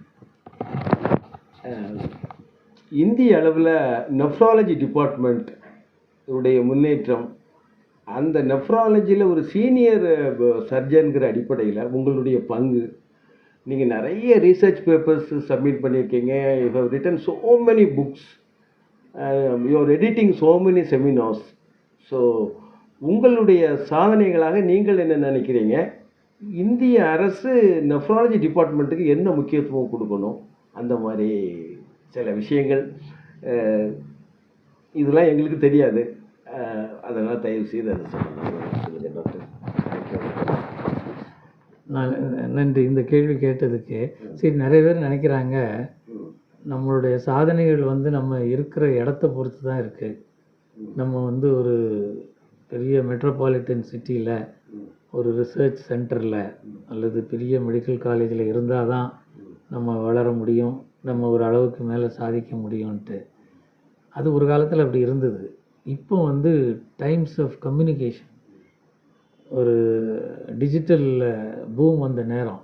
இப்போ நீங்கள் உலகத்தில் எந்த மூலையில் இருந்தோம் எந்த சாதனையும் செய்ய முடியும். இதுக்கு நம்ம திருநெல்வேலியில் என்னெல்லாம் நடந்திருக்குங்கிறத நான் சொன்னாலே இது ஒரு இதை நம்ம ரொம்ப வெளிப்படுத்தலையே வழிய இது சாத்தியங்கிறது. இது யங்ஸ்டர்ஸுக்கு, நாட் ஓன்லி டாக்டர்ஸ், மற்ற ஃபீல்டில் இருக்கிறவங்களும் அவங்க இனி கூச்சப்பட தேவையில்லை. நான் இந்த கிராமத்தில் இருக்கேன், இங்கேருந்து நம்ம இதுக்கு மேலே எங்கே போக முடியும், ஏன்னா எங்கள் அப்பா இங்கே தான் இருந்தார், என் வசதி எவ்வளோதான் அப்படின்னு இனியெல்லாம் நம்ம சப்பக்கட்டெல்லாம் கட்ட முடியாது. ஏன்னா நீங்கள் நல்ல இது பண்ணிங்கன்னா உங்களால் எங்கேருந்து சாதிக்க முடியும். இப்போ திருநெல்வேலி ஊரை பற்றி யாரும் நாட்டு அளவில் ஸ்டேட் அளவுலேயே திருநெல்வேலியில் என்ன இருக்கும். இப்போவே எங்கிட்ட ஒரு ஆள் கிட்னி ஃபெயிலியரில் வந்தாங்கன்னா அவர் நம்மளை நம்பி வருவார். அடுத்த நாளே அதுக்கு அடுத்த நாளோ மெட்ராஸில் அவங்க தங்கச்சி மாப்பிள்ளை இருப்பார். அவர் என்ன கிட்னி ஃபெயிலியரா, நீ என்ன திருநெல்வேலியில் என்ன பண்ணிகிட்ருக்குற, நீ இங்கே வா. அவர் எங்கே இருப்பார், அவர் தாம்பரம் தாண்டி ஒரு இதில் இருப்பார். நீ அங்கெல்லாம் என்ன பண்ண முடியும்னு உடனே அங்கே கூப்பிடுவார். இவங்க போகிறது நிறைய பேர் போவாங்க. அங்கே போய் அவங்க பெஸ்ட் இடத்துக்கு போனாங்கன்னா பரவாயில்ல, அவர் நாலேஜுக்கு எட்டுனா அவர் டாக்டர்கிட்ட போவார். That may not be the best. அங்கெல்லாம் பெஸ்ட்டும் இருக்கும் ஒஸ்ட்டும் இருக்கும். ஸோ அது பட் ஆனால் ஜென்ரலாக ஒரு நாலேஜ் சவுத்துக்கு வர தள்ளி போக அங்கே விஷயங்கள் நல்லா இருக்காது, பெரிய விஷயங்கள் நடக்க ஆகாதுன்னு. பட் இந்த ஜட்ஜ்மெண்ட்டு, இந்த என்ன சொல்கிறது, ஒரு ஒரு ஊரை வச்சும் இடத்த வச்சும் உள்ள இது ஓரளவுக்கு இன்டர்நேஷ்னல் அளவில் கிடையாது. இப்போ நான் திருநெல்வேலியில் இருந்து நம்ம மக்களிடையே எடுத்த டேட்டாவை நான் ப்ரெசென்ட் பண்ண போகிறத நிறைய ஃபோரத்தில் எனக்கு பாராட்டுகளும் பரிசுகளும் கிடச்சிருக்கு. ஏன்னா அவங்களுக்கு இவன் திருநெல்வேலியும் ஒன்று தான், சென்னையும் ஒன்று தான். அவன் என்ன மேட்ரு அதை தான் பார்க்குறான். ஸோ அந்த ரீதியில் நான் ஜாப்பனீஸ் சொசைட்டியிலேருந்து நான் 3ஆவது வருஷமே இங்கே டயரியா நிறையா டயரியானால் கிட்னி ஃபெயிலியர் வந்தது. ஸோ இந்த கிட்னி ஃபெயிலியருக்கு உடனே டயாலிசிஸ் போடணும். நம்ம ஊரில் அப்போ நான் மட்டும்தான் இருந்தேன், ஒரே ஒரு மிஷின் தான் இருந்தது. இந்த மிஷின் டயாலிசிஸை எல்லாருக்கும் போட முடியாத சூழ்நிலை. அப்போ பெரிட்டோனியல் டயாலிசிஸ்னு ஒரு மெத்தட் இருக்குது, வயிற்றில் போடுறது. அது ஈஸி, அதுக்கு ஒரே நேரத்தில் 4 ரூமில் வச்சு அந்தந்த ரூமில் போட்டுடலாம். மிஷின் ஒன்று இதுவும் இருந்ததுனால நான் ஒரு ஸ்டடி பண்ணேன். அந்த வாட்டி வந்தவங்களில் பாதி வேறு மிஷின் டயாலிசிஸ், பாதி வேறு அந்த வயிற்று டயாலிசிஸ் போட்டதில் என்ன விசித்திரமாக தெரிஞ்சதுன்னா, மிஷினில் இல்லாமல் அந்த வயிற்றில் போட்டவங்க they did பெட்டர், சீக்கிரமாக சரியாகி வீட்டுக்கு போயிட்டாங்க. ஸோ இந்த இதை நான் ப்ரெசென்ட் பண்ணி அது ரொம்ப பிரசித்தி பெற்றது. ஏன்னா அவங்க எல்லாருமே மிஷின் அங்கே இருக்குது, அதனால் இந்த தேவையே இல்லை அவங்களுக்கு இந்த வயிற்றில் போடுறது. பட் சின்ன ஊர்களில் டெவலப்பிங் கண்ட்ரீஸில் நம்ம பெரிய வசதியான டயாலிசிஸ் சென்டர் இல்லாத இடத்துலையும் இந்த மெத்தடில் பண்ணி காப்பாற்றலாங்கிற ஒரு ஃபேக்டை முதல்ல தெரிவித்தது அந்த பேப்பர். இது ரொம்ப வருஷம் ஆயிடுச்சு. ஸோ அதிலிருந்து ஆரம்பித்து இது நம்ம ஊர் அப்போ ஒரு வெர்ஜின் ஏரியானா என்ன, இங்கே உள்ள மக்களுக்கு என்ன வியாதி இருக்குதுன்னு தெரியாது, மக்களுக்கும் தெரியாது, மற்றவங்களுக்கும் தெரியாது. ஏன்னா இங்கே ஸ்டாட்டிஸ்டிக்ஸ் கிடையாது. அந்த ஸ்டாட்டிஸ்டிக்ஸை நான் எடுத்து கொடுக்க எனக்கு உலக அரங்கில் நிறையா இல்லை. ஒரு தடவை வேர்ல்ட் காங்கிரஸ் ஆஃப் நெஃப்ராலஜி ஜெர்மனியில் பெர்லினில் நடக்குது. அந்த கான்ஃபரன்சஸில் ஓரல் ப்ரெசன்டேஷன் இருக்கும், போஸ்டர் ப்ரெசன்டேஷன் இருக்கும். போஸ்டர்னால் ஒரு போஸ்டரில் நம்ம மேட்ரை எழுதி வச்சு நிற்கணும், வர்றவங்க அதை வாசித்து பார்த்துட்டு போவாங்க. ஓரல் ப்ரெசன்டேஷன்னா போடியத்தில் ஏறி ஸ்டேஜில் ஏறி நம்ம ப்ரெசென்ட் பண்ணணும். இந்த போடியத்தில் ஏறி ப்ரெசென்ட் பண்ணுற சான்ஸ் ரொம்ப அபூர்வம். அந்த வருஷம் நம்ப மாட்டேங்க, இந்தியாவிலேருந்து போடியம் ப்ரெசன்டேஷன் 2 பேருக்கு தான் இருந்தது. வெள்ளூரில் டாக்டர் சாக்கோன்னு வந்திருந்தார். அவங்க ஹாஸ்பிட்டலில் நடந்த ஒரு விஷயத்தை பற்றி பேச வச்சுருந்தாங்க. எனக்கு 3 பேப்பர் போடியம் ப்ரெசன்டேஷன் இருந்தது. நான் பண்ண ஒரு விஷயம் பெஸ்ட் பேப்பர் அவார்டும் வாங்கிச்சு. அதுக்கு இந்தியாவில் யாருக்குமே கிடைக்கல அது. ஸோ அந்த மாதிரி அதுக்கப்புறம் பலமுறை இப்போ ரீசெண்டாக ஆக்சுவலாக இந்த வருஷம் மட்டும் world congress of nephrology, world hypertension congress, American society of international nephrology, இந்த 3ம் இந்த ஃபெப்ரவரி மாதம், ஜனவரி ஃபெப்ரவரி மார்ச்சில் 3 அரங்குகள்லையும் வரவேற்கப்பட்ட இன்வைட்டட் ஸ்பீக்கர்னு சொல்லுவாங்கள்ல, அந்த வாய்ப்பு எனக்கு கிடைச்சிது. அது திருநெல்வேலியில் இருந்து நான் ஒன்றும் பெரிய இன்ஸ்டியூஷனில் இல்லை, பெரிய ஊரில் இல்லை, பெரிய மெடிக்கல் காலேஜில் இல்லை, அங்கெல்லாம் ரெக்கக்னைஸ் பண்ணி போயிட்டு வந்தோங்கிறது ஒரு பெருமைக்கு இல்லை, ஊருக்கு பெருமைன்னு சொல்லலாம். அதை விட இது யங்ஸ்டர்ஸுக்கு மெசேஜ் என்னென்னா, நீ இருக்கிற இடம் முக்கியம் இல்லைப்பா, நீ வேலையை ஒழுங்காக செஞ்சு அதில் மூளையாக அதில் எடுக்க வேண்டியதுக்கு ரிசர்ச்னாலும் எல்லாம் நினைக்கிறாங்க ரொம்ப சொஃபிஸ்டிகேட்டட் காஸ்ட்லி எக்யூப்மெண்ட் இருந்தால் தான் ரிசர்ச் பண்ணணுன்னு நினைக்கிறாங்க. அப்படி இல்லை, நம்ம அந்த ஒரு கான்செப்ட் தானே வேணும். ஒரு ரிசர்ச் கான்செப்டை நீங்கள் கரெக்டாக கொடுத்தீங்கன்னா அது எங்கேயும் ஏற்கப்படும். ஸோ அந்த அளவில் ஐ வாஸ் லக்கி ஆல்சோ. இப்போ ஆக்சுவலாக இந்தியன் சொசைட்டி ஆஃப் இன்டர்நேஷ்னல் நெஃப்ராலஜின்னு இருக்குது, அவத்தார்னு. அதுக்கு இந்திய அந்த சம்மேளனத்துக்கு நான் தான் தலைவர். அதே மாதிரி ஏஷியா பசிபிக், அதில் வந்து ஜப்பான் இருக்குது, கொரியா இருக்குது, ஆஸ்திரேலியா, நியூசிலாண்டு, சிங்கப்பூர், இந்த ஏஷியா பசிபிக் ரீஜனுக்கு ஒரு சொசைட்டி இருக்குது. அதுக்கு நான் தான் ஜெனரல் செக்ரட்டரி இப்போது. ஸோ அவங்க ஊரை பார்க்கல, இது பார்க்கல, நம்ம செஞ்சுருக்கிற வேலையை பார்த்து வந்திருக்கு. அது வந்ததுக்கு ஒரு காரணம் வந்து இன்டர்வென்ஷனல் நெஃப்ராலஜின்னு ஒரு aspect of nephrology. Interventional nephrology என்னென்னா, நெஃப்ராலஜிக்கு வேண்டிய சில ப்ரொசீஜர்ஸ், ஆப்ரேஷன்களை, இந்த டயாலிசிஸ்க்கு ஏவி ஃபிஸ்டுலான்னு கையில் பண்ணணும். அந்த வயிற்றில் போடுற டயாலிசிஸ் சொன்னேன், அதுக்கு வயிற்றில் ஒரு டியூப்பை பதிக்கணும். இப்படி நெஃப்ராலஜிக்குன்னே சில சர்ஜரிஸ் உண்டு. இதை வந்து இதில் நான் வந்து தெரிஞ்சோ தெரியாமலோ எக்ஸ்பர்ட் ஆகிட்டேன். எக்ஸ்பர்ட் ஆனதுக்கு ஒரு காரணம் வந்து நான் இருக்கிற ஊர்னால், இங்கே உள்ள தேவையினால். ஏன்னா இதை பண்ணுறதுக்கு வேறு ஆளுங்க கிடையாது. இப்போது சென்னையில் இருக்கிறவங்களுக்கு இது தேவையில்லை. அவங்க உடனே வாஸ்குலர் சர்ஜனை கூப்பிடுவாங்க, பிளாஸ்டிக் சர்ஜனை கூப்பிடுவாங்க, அவங்க வந்து பண்ணிட்டு போயிடுவாங்க. இங்கே எனக்கு அப்படி அந்த வசதி நான் 92 வரும்போது கிடையாது. ஸோ அதுக்காக நம்ம பேஷண்ட்டை விட முடியாது. நானே உட்காந்து இதுகளெல்லாம் ஒன்று ஒன்றா செய்ய ஆரம்பித்து அந்த வேர்ல்ட் காங்கிரஸ் சொன்னேன்னே பெர்லினில் போய் ப்ரெசென்ட் பண்ணேன். அப்பவும் ஒரு கூச்சத்தோடு, ஏன்னா இது கரெக்டாக தப்பா, நீ ஏன் பண்ண, இது நீ அவங்கெல்லாம் பண்ணணும்னு சொல்லிடுவாங்களோன்னு சொல்லி ரூரல் ப்ராக்டிஸில் இந்தியாவில், சவுத் இந்தியாவில் ரூரல் ப்ராக்டிஸில் தேவைக்காக, வேறு வழி இல்லாமல் நெசசிட்டிக்காக நான் பண்ண இது சக்ஸஸ்ஃபுல்லாக பண்ணியிருக்கேன்னு தான் ப்ரெசென்ட் பண்ணேன். டாப்பிக்கே நான் வந்து அப்படி ஒரு நெகட்டிவாக போட்டேன். அதுதான் பெஸ்ட் பேப்பர் அவார்டு கிடச்சிது. இப்போ வந்து இது எல்லா இடத்துலையும், இது உங்களுக்கு மட்டும் இல்லை, இது உலகத்துக்கும் தேவை.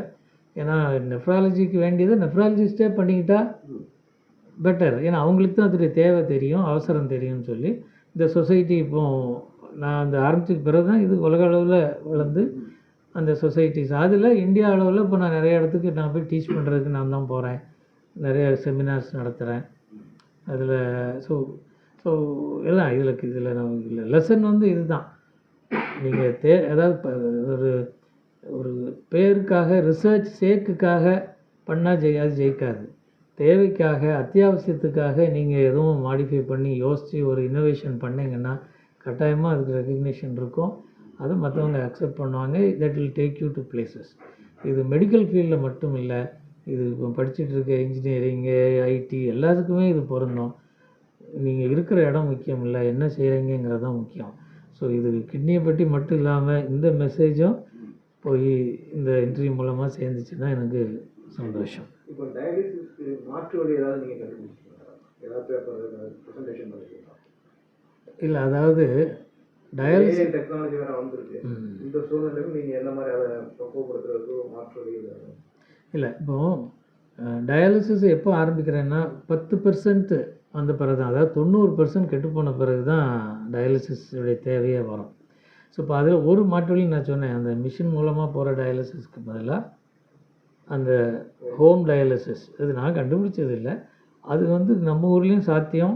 இங்கே என்ன நினைப்பாங்க, நம்மளால் வீட்டில் பண்ண முடியுமா, நம்ம வீடு சுத்தமாக இருக்குமா, இப்படி நிறையா இது. அது முடியும், இங்கேயும் முடியும் கொஞ்சம். ஏன்னா ஈவன் வில்லேஜ் பீப்புள் வந்து சில விஷயங்களை சொல்லி கொடுத்து பக்குவப்படுத்தினா they are able to follow well. So அந்த மாதிரி பண்ண முடியும்னு. அப்புறம் இப்போது டார்கெட் வந்து 2 தான். ஒன்று, ஏர்லியாக கண்டுபிடிச்சி அதை எவ்வளவு நாள் தள்ளி போட்டு டயாலிசிஸ் வராமல் பார்த்துக்கிறதோ அதுக்கு ரிசர்ச் நிறையா போயிட்டுருக்கு. 2வது, இந்த டிரான்ஸ்பிளான்ட்டுக்கு கிட்னி இப்போ நம்ம அடுத்த மனிதர்கிட்டருந்து பெறுறோம். பிறந்த சொந்தமோ சொந்தம் இல்லாமலோ கடவர்லேருந்தோ நம்ம பார்க்குறோம்ல. இதுவே இல்லாமல் அனிமல்ஸ்லேருந்து எடுக்கிறதுக்கு நிறைய ரிசர்ச் போயிட்டுருக்கு. அப்போது இது ஒரு பெரிய இது. ஆனால் இது இப்போதைக்கு வந்திருக்கணும். வராத காரணம் என்னென்னா ஒரு பயம். சரி, இப்போ நம்மகிட்ட உள்ள வியாதியே நிறைய இதுக்கு என்ன வைரஸ்ஸு என்ன இதுன்னு கண்டுபிடிக்க முடியல. நமக்கு தெரிஞ்ச டைஃபாய்டு, லெப்டோ, மலேரியா இந்த மாதிரிக்கு தான் டெஸ்ட் வச்சுருக்கோம். இந்த இப்போ எப்படி இந்த இது வந்தது பேண்டமிக் கோவிடு, அது ஒரு புது வைரஸ்ஸு. அது அனிமல்ஸ்லேருந்து தான் வந்திருக்கு. அந்த சைனா ஊஃபான் வைரஸ் தானே நமக்கு கேள்விப்பட்டிருப்பீங்க.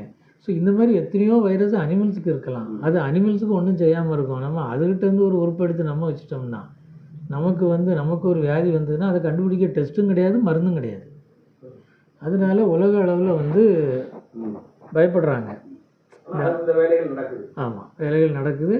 அதில் பிக்கு தான் நமக்கு சமமான அனிமல். பிக்குடைய கிட்னி நம்ம கிட்னி மாதிரியே இருக்கும். அதோட சைஸும் நம்ம கிட்னி சைஸ் இருக்கும். ஈவன் உங்களுக்கு இன்சுலினே முதல்ல மாட்டிலேருந்து எடுத்தாங்க. அப்புறம் பிக்கு இன்சுலின் தான் நமக்கு ரொம்ப பல விதத்தில் பிக்குடைய ஜீன்ஸும் நம்ம ஜீன்ஸும் ஒட்டினது. ஸோ பிக்கு கிட்னியை வைக்கிறதுக்கு நிறைய ரிசர்ச் நடந்துகிட்ருக்கு. அதில் இன்னொரு அட்வான்டேஜ், இப்போ ஜெனட்டிக்ஸில் ரொம்ப அட்வான்ஸ்மெண்ட் வந்ததுனால ஆர்டிஃபிஷியலாக அந்த பிக்குடைய ஜீன்ஸை நமக்கு பொருந்துகிற மாதிரியே தயாரிச்சிடலாம். அதோடைய குரோமோசோம்ஸையும் இதையும் மாற்றி நமக்கு ஒரு பேஷண்ட் இப்போ இருக்கிறாரு, இந்த பேஷண்ட்டுடைய ஜீன்ஸுக்கு பொருத்தமான பிக்கு குட்டிகளை வளர்த்து அதுக்கு ஒரு 10 குட்டி போட்டுரும்.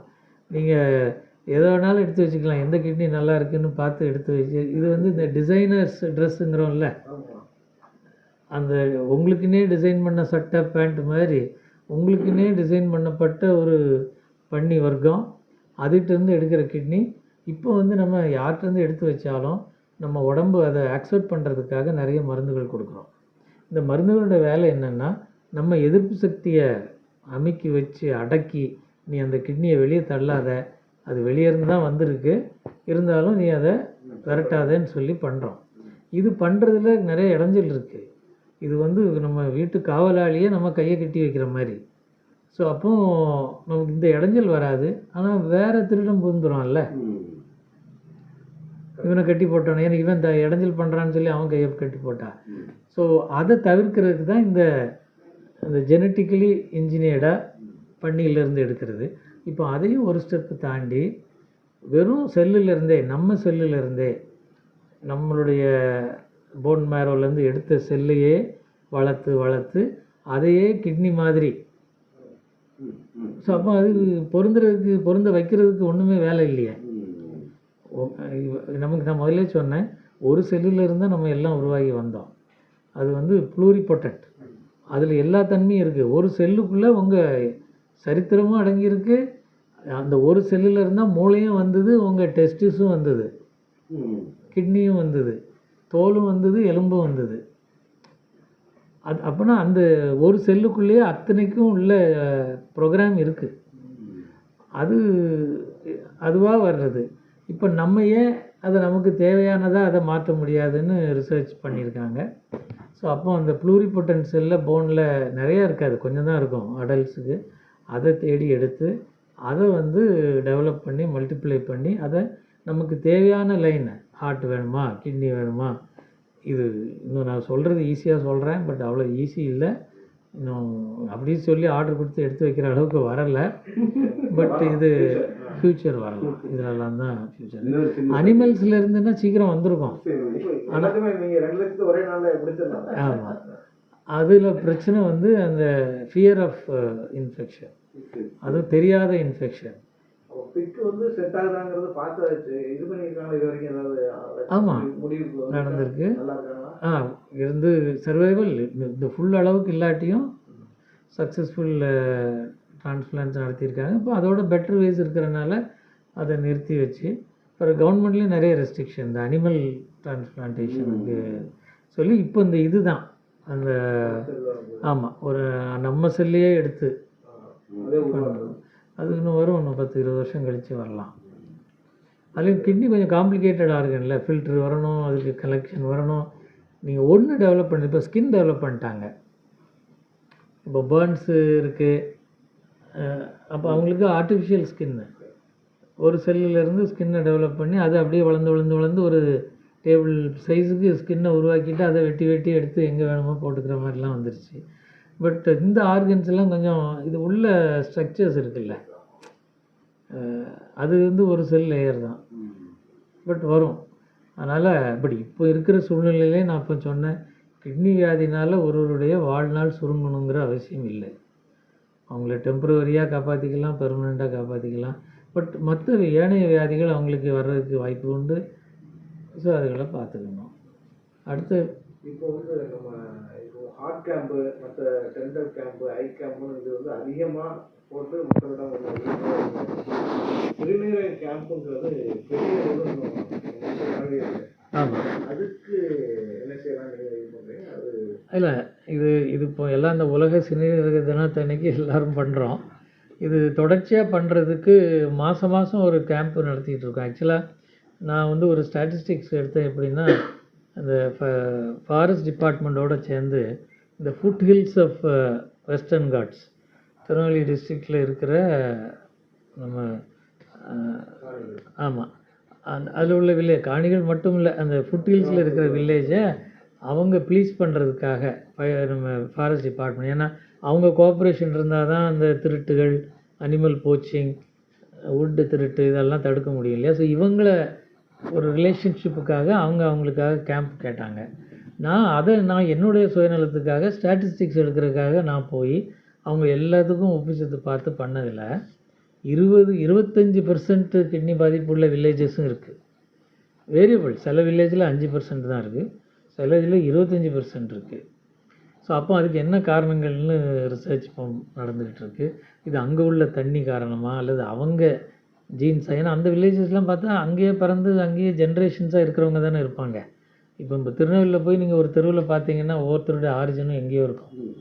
ஸோ இதில் அந்த ஸ்டடி பண்ண முடியாது, இந்த மாதிரி இடத்துல பண்ண முடியும். ஸோ அந்த டேட்டாவை வச்சு அங்கே உள்ள தண்ணி, மண், இதில் வேறு காரணங்கள் இருக்கான்னு ரிசர்ச் பண்ணோம். இது எதுக்கு சொல்ல வந்தேன்னா, இந்த மாதிரி அது மந்த்லி ஒரு இடத்துக்கு போயிட்டு இருந்தோம்.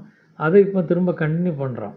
ஒன்று இந்த ஸ்க்ரீனிங் பண்ணிவிட்டு அதில் அங்கே கண்டுபிடிக்கிறவங்களுக்கு இங்கே வர சொல்லி ஃப்ரீயாக ஸ்கேன் பண்ணுறேன். ஏன்னா ஸ்கேனை தூக்கிட்டு போக முடியாது, இந்த பிளட்டை எடுத்து பண்ணி பார்த்துடுறோம். அவங்களுக்கெல்லாம் ஒரு சகாய இதில் ஃபாலோ அப்பு ரொம்ப பண்ண தேவையில்லை. இதை ரெக்கக்னைஸ் பண்ணிவிட்டு அவங்க பிபியும் இதையும் கண்ட்ரோல் பண்ணுறதுக்கு ஊர்லேயே பார்த்துக்கலாம். நம்ம 3 மாதத்துக்கு 6 மாதத்துக்கு ஒருக்க வர சொல்லி இது சாத்தியம். இது ஆக்சுவலாக டாக்டர் எம்கே மணின்னு சொல்லி எங்கள் ஒரு வாத்தியார் வந்து ஒரு வில்லேஜை அடாப்ட் பண்ணி ஒவ்வொரு வீட்டுக்கும் போய் எல்லாருக்கும் செக் பண்ணி ஃபாலோ பண்ணி, இது ஒரு நேரம் கண்டுபிடிக்கிறது பெரிய விஷயம் இல்லை, அவங்களுக்கு தொடர்ந்து சர்வீஸ் கொடுக்கணும். அதில் அவங்களுக்கு ப்ரெஷர் இருந்தால் ப்ரெஷரை குறைக்கணும், சுகர் இருந்தால் சுகரை கண்ட்ரோல் பண்ணணும். அந்த மருந்துகளை கரெக்டாக கொடுத்து அவர் ப்ரூவ் பண்ணார். அவங்கள ஒரு 10 வருஷம் ஃபாலோ பண்ணி கிட்னி வியாதியை குறைச்சி ப்ராக்ரெஷனை குறைச்சி. ஸோ இப்போ அதே மாடலை வந்து இப்போ கவர்மெண்ட்டும் கொஞ்சம் ஆரம்பிச்சிருக்காங்க. அந்த பிஹெச்சி லெவலில் கண்டுபிடிச்சி அவங்கள ஃபாலோ பண்ணுறது. அது கவர்மெண்ட் மட்டும் முடியாது, எல்லாம் சேர்ந்து பண்ணும்போது ஃப்யூச்சரில் குறையும். இன்னொரு சின்ன சந்தேகம் டாக்டர், அதாவது ஒன்ஸ் டயாலிசிஸ் எவர் டயாலிசிஸ்ங்கிற கான்செப்ட் தவறான கான்செப்டா? அது குறித்து என்ன டாக்டர் நினைக்கிறீங்க? சந்தோஷம் நீங்கள் கேட்ட. அதாவது ஒன்றும் ஞாபகம் வச்சுக்கணும், டயாலிசிஸ்ங்கிறது வந்து கிட்னி வியாதியை போய் ஒன்றும் அது வைத்தியம் பண்ணாது, அது ஒரு மருந்தோ அல்லது வைத்தியம் கிடையாது. டயாலிசிஸுங்கிறது கிட்னியால் வேலை செய்ய முடியல, அதோடைய ஃபங்க்ஷனை இந்த மிஷின் பண்ணும். ஸோ இது வியாதியை கட்டுப்படுத்தாது. வியாதியை நம்ம டாக்டர் தான் குறைக்கணும் அல்லது தன்னால் குறைக்கணும். அது குறையிற வரைக்கும், அந்த வியாதி போகிற வரைக்கும் இந்த டயாலிசிஸ் ஹெல்ப் பண்ணும். ஸோ அந்த வியாதியுடைய தன்மையை பொறுத்து டெம்பரரியாக வந்த கிட்னி வியாதிக்கு டயாலிசிஸ் ஆரம்பிச்சிங்கன்னா டயாலிசிஸ் நிறுத்தப்பட்டுரும். இப்போ ப்ரெக்னென்சி காம்ப்ளிகேஷனில் கிட்னி கெட்டு போய் வராங்க, அவங்களுக்கெல்லாம் டயாலிசிஸ் தொடர்ந்து இருக்காது. இப்போ டயரியா வந்து கிட்னி கெட்டு போய் வந்தவங்க வராங்க, அதுவும் பெர்மனெண்ட்டாக இருக்காது. அது மாதிரி ஒரு ஆக்சிடெண்ட் ஆகி விழுந்து ரத்தம் நிறையா போய் கிட்னி கெட்டு போய் வந்து மோசமாக இருப்பாங்க, டயாலிசிஸ் போடுவோம், அதுவும் பெர்மனெண்ட் கிடையாது. ஸோ பெர்மனெண்ட் எப்போன்னா உங்களுக்குள்ள இருக்கிற கிட்னி வியாதியே பெர்மனெண்ட்டுன்னா டயாலிசிஸும் பெர்மனெண்ட்டாக தான் இருக்கும். ஸோ டயாலிசிஸ் போட்டதுனால திரும்ப வராது. அதுக்கு தான் நான் என்ன எக்ஸாம்பிள் சொல்லுவேன்னா, இப்போ ஒரு வீட்டில் அவங்க வீட்டுக்காரம்மாவுக்கு உடம்பு சரியில்லை, அப்போ பக்கத்து வீட்டிலேருந்து சாப்பாடு வருது. இந்த சாப்பாடு வர்றது அந்த அம்மா வர்ற வரைக்கும், அந்த அம்மா வந்துட்டாங்கன்னா இவங்க சாப்பாடு கொடுக்குறத நிறுத்த போகிறாங்க. பிறகு இந்த அம்மா சாப்பாட்டு கொடுத்ததுனால அந்த அம்மா வியாதி குறைய போதா கூட போதா கிடையாது. இவங்க சில பேர் என்ன சொல்லுவாங்க, ஒரு தடவை டயாலிசிஸ் போட்டால் பிறகு அது போட்டுக்கிட்டே இருக்கணும்னு. அப்படி கிடையாது. ஒரு ஆள் பசியோடு வரான்னா நம்ம அவனுக்கு சாப்பாடு கொடுக்குறோம். இல்லை கொடுக்காத, அவன் நாளைக்கும் வருவான், நாளான்னைக்கு வருவான், நீ கொடுக்காதன்னு சொல்கிறது தப்பு. நம்ம அந்த நேரம் இது பண்ணிக்கிடணும். நம்ம வியாதி குணமாயிட்டுன்னா டயாலிசிஸ் போயிடும். இது அப்படி தான் எடுத்துக்கணும். கடைசி ஒரு கேள்வி டாக்டர். அதாவது டாக்டர், இப்போ சுப்பிரமணியம் ஹாஸ்பிட்டல் நெல்லையில் சிறுநீரக கோளாறுகளை சரி செய்வதில் முன்னணியில் இருக்கக்கூடிய ஒரு நிறுவனம் அல்லது ஒரே நிறுவனம். நம்ம மருத்துவமனையில் சிறுநீரக கோளாறுகள் சம்பந்தம் கோளாறுகளை சரி செய்ய என்னென்ன வசதிகள் இருக்கின்றன? நம்முடைய மருத்துவமனையின் சாதனைகளாக நீங்கள் என்ன சொல்ல விரும்புகிறீங்க? இல்லை, அதாவது கிட்னி வியாதியை பொறுத்த வரைக்கும் இது அல்டிமேட் வைத்தியம் வந்து கிட்னி டிரான்ஸ்பிளான்ட் தான். அதை வந்து நம்ம 1996 96லேருந்து இங்கே சக்ஸஸ்ஃபுல்லாக பண்ணி 450 கேஸ் பண்ணி அத்தனை பேர் இது பண்ணியிருக்கிறோம். சொல்லப்போனால் நான் இங்கே டிரான்ஸ்பிளான்ட் பண்ண காலத்தில் ட்ரிவாண்ட்ரத்தில் டிரான்ஸ்பிளான்ட் கிடையாது. கேரளாவிலேருந்து இங்கே வருவாங்க நிறையா. பட் இப்போவும் நம்மளை பற்றி நிறைய பேருக்கு வெளியே தெரியாது. 96லேருந்து பண்ணுறாங்க. ஏன்னா இப்போ வந்து சோஷியல் மீடியா, வேறு அட்வர்டைஸ்மெண்ட் இதெல்லாம் வச்சு தான் மக்களுக்கு தெரிய வருது. வேர்ட் ஆஃப் மவுத்தில் வந்து முன்னாடி தெரியும், இப்போ வந்து இட் இஸ் ஓவர் பவர்டு. அந்த வேர்ட் ஆஃப் மவுத்தில் வர்றதை விட 100 மடங்கு உங்களுக்கு வேறு ரீதியில் நியூஸ் வந்துக்கிட்டே இருந்ததுன்னா யார் வேர்ட் ஆஃப் மவுத்தை கேட்பா? நான் பேப்பரில் பார்க்குறேன், யூடியூப்பில் பார்க்குறேன், இதில் பார்க்குறேன், ட்விட்டரு, அது இவ்வளவு இது பம்பார்ட் பண்ணும்போது நீங்கள் கேள்விப்பட்டு தெரிஞ்சதெல்லாம் போதாது. பட் அது நான் தப்புன்னு சொல்லலை, அதுவும் தேவை. ஏன்னா மக்களுக்கு தெரிஞ்சால் தானே. ஸோ அது ஒரு சாதனை. அதுக்கு மேலே அச்சீவ் பண்ணுறதுக்கு ஒன்றும் இல்லை. பிறகு இந்த இன்டர்வென்ஷனல் நெஃப்ராலஜிங்கிறதும் நம்ம தான் பயணியர். இப்போ சொல்லப்போனால் இப்போவே என்கிட்ட அங்கே அஸ்ஸாமில் இருந்து ட்ரைனிங் எடுக்க ஒரு டாக்டர் வந்திருக்கார். 6 மாதம் இங்கே தங்குறாரு. அந்த இன்டர்வென்ஷன் நெஃப்ராலஜி அதுக்கு ஃபெலோஷிப்புங்கிற இது அங்கீகரிக்கப்பட்ட ஃபெலோஷிப்பு இந்த சின்ன ஹாஸ்பிட்டலில் இருக்குது. கிட்னி நெஃப்ராலஜி முடித்தவங்க இந்த ட்ரைனிங் எடுக்கிறதுக்கு என்கிட்ட நிறைய பேர் வந்து தங்கி போயிருக்காங்க. இப்போ அஃபீஷியலாகவே இந்த ஃபெலோஷிப் ப்ரோக்ராமை எனக்கு கொடுத்துருக்காங்க. So 6 months course. இது நார்த்தில் வந்து நம்மளோட வசதிகள் கம்மி. அதாவது அங்கே பாம்பே, டெல்லின்னு இருக்கும். நம்ம ஸ்டேட்டு மாதிரி பரவலாக இருக்காது. ஸோ அது ஒரு பெரிய அச்சீவ்மெண்ட்டு. ஸோ இந்த ஃபெலோஷிப் வந்து தமிழ்நாட்டில் வேறு எந்த இன்டர்வென்ஷன் நெஃப்ராலஜி ஃபெலோஷிப் எந்த ஆஸ்பத்திரிக்கும் கிடையாது, அப்போலோவுக்கும் கிடையாது இங்கே. ஏன்னா இது இங்கே நான் இந்த ஃபோரத்துலலாம் இருக்கிறனால நல்லா சொல்லிக் கொடுப்பாரு. இங்கே வந்தால் கேஸ் கொடுப்பாங்க, பார்த்துப்பாங்கன்னு வராங்க. ஸோ அது ஒரு பெரிய சாதனையாக தான் நான் சொல்கிறேன். பிறகு இங்கே இருந்து உலக அரங்குகள் நிறைய இதில் இந்த ஊரில் உள்ள டேட்டாவை வச்சு நம்ம ப்ரெசென்ட் பண்ணி நம்ம ப்ரெசன்ஸையும் நம்ம ஊர் பேரையும் தெரிய வச்சது, அதுவும் ஒரு சாதனையாக எடுத்துக்கலாம். இந்த சாதனைன்னு நினைக்கிறத விட மற்றவங்களுக்கு பாடமாக யங்ஸ்டர்ஸுக்கும் மற்ற துறையில் உள்ளவங்களுக்கும் இருக்கணுங்கிறது அந்தந்த நியூஸ் போனால் அதுவும் ஒரு இதுன்னு சொல்லுவேன். அதான் கிட்னியை பொறுத்த வரைக்கும் அது கல் வியாதியாக இருக்கட்டும், டிரான்ஸ்பிளான்ட்டாக இருக்குது. அது மாதிரி கடவர் டிரான்ஸ்பிளான்ட்டும் இந்த 3 டிஸ்ட்ரிக்டில் முதல்ல பண்ணது நம்ம தான். அந்த பெரிட்டோனியல் டயாலிசிஸ்ங்கிறது இந்த வயிற்று மூலமாக பண்ணுறதும் முதல்ல பண்ணது நம்ம தான். ஹீமோடயாலிசிஸ் பண்ணதும் நம்ம தான் முதல்ல. இந்த ஸ்வாப்பிங் டிரான்ஸ்பிளான்ட் அது தமிழ்நாட்டிலே நான் தான் முதல்ல பண்ணேன்னு நினைக்கிறேன். அது பண்ணி 10-15 வருஷம் இருக்கும். அதுக்கப்புறம் நான் நிறைய பண்ணலை, இப்போ கொஞ்சம் ரெடி பண்ணிகிட்ருக்குறோம். ஸோ அது மாதிரி அக்ராஸ் குரூப்பு, இந்த குரூப்பை தாண்டி ஏ குரூப்புக்கு பி குரூப்பு, அதுவும் இந்த சவுத் தமிழ்நாட்டில் முதல்ல பண்ணது நம்ம தான். ஸோ இப்படி நிறைய முதன்மைகள் இருக்குது. இது நிறையா நான் என்னுடைய ஆத்ம திருப்திக்காகவும் இங்கே ஒரு குறை இருக்கக்கூடாதுங்கிறதுக்காக பண்ணது. பட் அது நம்ம ஊருக்கு பெருமைன்னு எடுத்துக்கலாம், இந்த ஆஸ்பத்திரிக்கு பெருமைன்னு எடுத்துக்கலாம். ஸோ நீங்கள் ஒரு ஒரு ஒரு இடத்த ஜட்ஜ் பண்ணுறதுக்கு நம்ம அந்த சைஸை பார்க்கக்கூடாது, அங்கே யார் பண்ணுறாங்க. இப்போ நிறைய இதில் பெரிய சைஸ் மேட்டர்ஸ். இப்போ இந்த காலத்தில் சைஸ் பெருசாக இருந்தால் அங்கே எல்லாம் நல்லா இருக்குங்கிற ஒரு அடுத்தது அதெல்லாம் இல்லையா? எண்ணம் இருக்குது. அது நிறைய நேரம் சரியாகவும் இருக்கும். பட் அது எப்போதும் சரியாக இருக்கணும்னு அவசியம் இல்லை. ஸோ நல்ல விஷயங்கள் இப்போ நானே இப்போது எனக்கே சில பொருட்கள் தேவைப்படுதுன்னா நான் அதை உள்ளூரில் கிடைக்குதான்னு பார்ப்பேன். ஏன்னா நம்ம ஆளுங்களை என்கரேஜ் பண்ணுவோம். இதை நான் அமேசானில் போட்டு எங்கேருந்து வாங்கலாம்.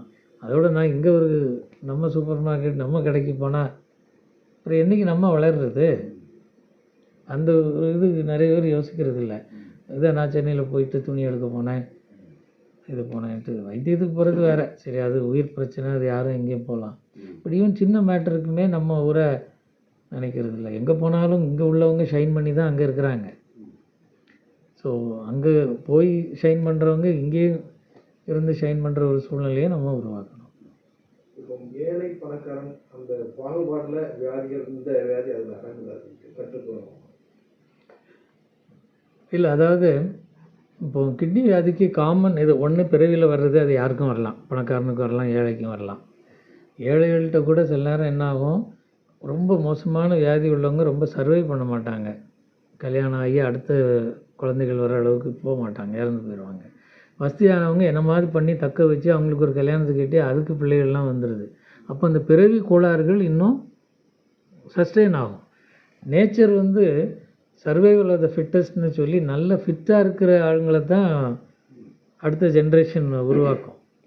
அதில் சொத்தையாக இருக்கிறதெல்லாம் அது அழிக்க பார்க்கும் நேச்சர். பட் இப்போ நம்ம அட்வான்ஸ்மெண்ட்டில் அதுவும் பணபலம் உள்ளவங்க சொத்தையாக இருக்கிறதையும் சரியாக்கி அல்லது வாழ வச்சு அடுத்த ஜென்ரேஷன் வரும்போது ஜெனட்டிக் வியாதிகள் இன்னும் அதிகமாகுது. அது வந்து ஏழை குடும்பத்தை விட பழங்கான குடும்பத்தில் நிறையா வரலாம். ஸோ அது ஒன்று. அது மாதிரி சர்க்கரை வியாதி, இப்போ கிட்னி வியாதிக்கு ஒரு முக்கிய காரணம் வந்து சர்க்கரை வியாதி. சர்க்கரை வியாதி இப்போ உலக அளவில் நம்ம தான் லீடிங்காக போயிட்டுருக்கோம். அதனால தான் இந்த சிறுநீரக வியாதி இன்னும் அடுத்து போக போக நம்ம ரொம்ப வரப்போகுது. அது எல்லாருமே நம்ம அதுக்கு ரெடி ஆகணும். ஸோ அந்த சர்க்கரை வியாதி ஏழைக்கும் வருது, பணக்காரங்களுக்கும் வருது. பட் உடல் உழைப்பு இல்லாமல் இருக்கிறவங்களுக்கு வர வாய்ப்பு அதிகம். அந்த விதத்தில் அது ரொம்ப வித்தியாசம் பார்க்குறதில்ல. அது பணக்காரங்களுக்கு இன்னும் அதிகமாக இருக்கலாம். மற்றபடி இந்த late diagnosis and early treatment இல்லாதது, இது ஏழைகளுக்கு தான் நடக்கும். பணக்காரங்க எப்படியாவது ஏதாவது ஒரு இதில் பண்ணி இது பண்ணிக்கிறாங்க.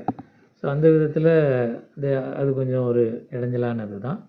ஆனால் இப்போது இன்னொன்று நான் சொல்லணும். நான் வந்த புதுசில் நான் தான் ஆளாக வந்தேன் 92. அப்போ கிட்னிக்கு ஃபெசிலிட்டியும் கிடையாது, யாரும் கிடையாது. நிறைய பேர் தெரியாமலே இறந்து போவாங்க. நான் வந்து நிறைய பேர் கண்டுபிடிச்சேன். எனக்கு ரொம்ப குஷி. ஒரு 3 மாதம் ஐயோ என்ன கேஸு, இவங்களெல்லாம் கண்டுபிடிச்சிட்டோன்னு. ஒரு 3 மாதம் 6 மாதம் ஆகும்போது தான் எனக்கு புரிஞ்சுது, கண்டுபிடிச்சி பிரயோஜனம் இல்லை, அவங்களுக்கு வைத்தியம் பண்ணால் தானே பிரயோஜனம். ஸோ நான் ரொம்ப டிப்ரெஸ் ஆக ஆரம்பிச்சிட்டேன். அதனால தான் வெறியோடு நான் வந்து 4 வருஷத்துக்குள்ளே 92லேருந்து வந்து 96லேயே டிரான்ஸ்பிளான்ட் வரைக்கும் வந்துட்டேன். டயாலிசிஸை வந்த அன்றைக்கே ஆரம்பிச்சிட்டேன். பட் ஒவ்வொன்றா நான் பண்ணதுக்கு காரணம் அதுக்கு வைத்திய முறையும் நம்ம கொடுத்தா தான் அது பிரயோஜனம். கண்டுபிடிச்சி அனௌன்ஸ் பண்ணுறதில்ல இல்லை. அப்போது வந்து இந்த டயாலிசிஸ் ஆரம்பிச்சிடுவேன், சரின்னு வந்துடுவாங்க. ஆனால் அவங்களால தொடர முடியாது. ஆவரேஜாக 3 மாதத்துக்கு மேலே யாரும் தொடர முடியாது, ஏன்னா பணம் இருக்காது. ஸோ அது எனக்கு ரொம்ப டிப்ரெஸிங். அது நான் ஒரு யூரோப்பியன் ரீனல் காங்கிரஸில் ஒரு பேப்பர் போட்டேன். என்னென்னா, is it ethical to start dialysis for a person who cannot continue? இது கரெக்டாக? ஏன்னா அதில் ஒன்று முக்கியமான சொல்கிறேன் கேளுங்க. நான் டயாலிசிஸ் வேணும்னு ஒரு ஆளுக்கு சொல்லிட்டேன்னா, ரொம்ப பணக்காரமாக இருக்கிறவங்க சரிம்பாங்க அல்லது மெட்ராஸுக்கு போயிடுவாங்க. இந்த மிடில் கிளாஸ் பீப்புள் வந்து ரொம்ப யோசிப்பாங்க, எவ்வளோ ஆகும் சார், எவ்வளோ நாள் போடணும், என்ன இந்த சாத்தியக்கூறெல்லாம் யோசிக்கிற தன்மை உள்ளவங்க. எனக்கு இவ்வளோ தான் வருது, ஸோ இவரை வச்சு நான் இவ்வளோ செலவழிக்கிறதுக்கு போல் அதை நான் பிள்ளைகளுக்கு வச்சுக்கிறேன், அல்லது இப்படி யோசித்து அவங்க டக்குன்னு ரொம்ப குயிக்காக ஒரு முடிவுக்கு வந்து வேண்டாம்னு வந்துடுவாங்க. பட் ரொம்ப ஏழைகள் இருக்காங்கல்ல, ரொம்ப இன்னசென்ட், ரொம்ப கண்ணை மூடிக்கிட்டு பாசத்தில் இருப்பாங்க. அவங்க வந்து என்னன்னாலும் பரவாயில்ல, நீங்கள் செய்யணும், நான் கொண்டு வந்துடுவேன். நம்ம கன்செஷன் தான் கொடுக்கலாம், நம்ம ஃப்ரீயாக பண்ண முடியாது. ஸோ அவங்க கண்ணை மூடிக்கிட்டு நீங்கள் பண்ணுங்கன்னு சொல்லிட்டு ஒரு நாள் ஆடை விற்பாங்க, ஒரு நாள் மாடை விற்பாங்க. இப்படியே வந்து அப்போவும் அவங்க ஏமாற்றவும் மாட்டாங்க. நான் கூட நினைப்பேன், சார் எனக்கு முடியாது, நீங்கள் எனக்கு ஃப்ரீயாக பண்ணுங்கன்னு கேட்கவும் தெரியாது. அது ஒரு அந்த வித்தியாசம் எனக்கு தெரிஞ்சது. இப்போ என்கிட்டயே ஒரு ட்ரீட்மெண்ட் முடிஞ்சு போகிறதுல கன்செஷன் கேட்குறது ரொம்ப யாருன்னா கொஞ்சம் வசதியானவங்க தான். ரொம்ப ஏழைகள் கேட்க மாட்டாங்க. நான் அவசரப்பட்டு நான் வந்து இப்போ அந்த பேஷண்ட் போயிட்டாங்களா, அவங்க பில்லு நான் எனக்கு கட் பண்ணணும்னு நினச்சேனே, இல்லை சார் அவங்க கட்டிட்டு போயிட்டாங்கம்மா. பிறகு ஃபோன் பண்ணி பிடிச்சி வேறஸ் கொஞ்சம் அஃபோர்டபுள் பீப்புள் அவங்க they will ஓப்பன்லி ஆஸ்க். இல்லை இது எதுக்கு சொல்ல வந்தேன்னா, ஸோ இப்படி கண்ணை மூடிக்கிட்டு நமக்கு முடியுமா முடியாதாங்கிறத விட்டுட்டு பாசத்தினாலும் இதையும் அவசரப்பட்டு டயாலிசிஸில் இறங்கி கஷ்டப்படுறத பார்க்கும்போது எனக்கு அதுக்கு தான் அந்த பேப்பர் போட்டேன். ஸோ இவங்களுக்கெல்லாம் நம்ம சொல்லணுமா, இதை இந்த வைத்தியம் ஆரம்பிக்கணுமா அல்லது விட்டுறலாமா? பட் விடுறது நான் விட முடியாதுனா கடவுள் கிடையாதே, நம்ம செஞ்சு தான் ஆகணும். அந்த ஒரு விரக்தியில் ஒரு பேப்பர் போட்டு அது ரொம்ப அப்ரிஷியேட் பண்ணாங்க. பட் அதுக்கப்புறம் தான் நம்ம கவர்மெண்ட் ஸ்கீம் வந்த பிறகு இது ஒரு பெரிய ரெவல்யூஷன் தான் சொல்லணும். இந்த சிஎம் ஸ்கீம்னு ஆரம்பித்து இப்போ பிஎம் ஸ்கீம்னு வந்து இப்போ டயாலிசிஸ் வந்து இப்போ எங்கிட்ட டயாலிசிஸில் இருக்கிறதுல 90% ஃப்ரீ டயாலிசிஸ். இப்போ முன்னாடி என்கிட்ட ஆவரேஜ் டயாலிசிஸ் வந்து 2-3 months இருந்ததெல்லாம் இப்போ வருஷக்கணக்காக இருக்காங்க. ஏன்னா அவங்களுக்கு ஒன்றும் கிடையாது, வந்து டயாலிசிஸை போட்டு வந்து போக்குவரத்து, அதுவும் இப்போ சின்ன சின்ன ஊர்கள்லேயும் டயாலிசிஸ், இது ஒரு பெரிய சாதனைன்னு சொல்லணும். இது என் கண்ணு முன்னாடியே பார்க்குறேன்.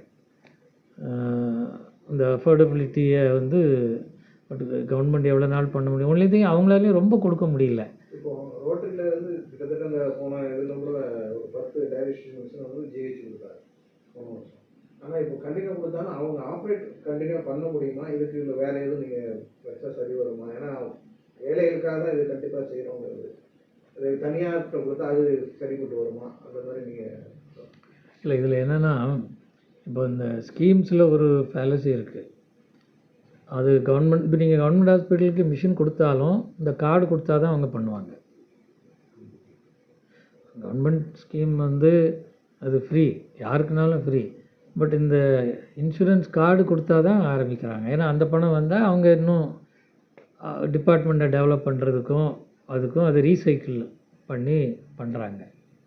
ஸோ கவர்மெண்ட்டுக்கு இதை கணக்கு போடும்போது என்ன பண்ணுறாங்க, ஒரு டயாலிசிஸ்க்கு எவ்வளோ ஆகும்னு அவங்க செலவு கணக்கு பண்ணி இப்போ அதுக்கு ஒரு பணம் கொடுக்குறாங்க. ப்ரைவேட்டுக்கும் கொடுக்குறாங்க. அவங்க கணக்கு எப்படி கொடுக்குறாங்கன்னா, கவர்மெண்ட் ஹாஸ்பிட்டலில் இடத்துக்கு வாடகை கிடையாது, கரண்ட்டுக்கு கிடையாது, தண்ணிக்கு கிடையாது, வேலை பார்க்குறவங்களுக்கு கிடையாது.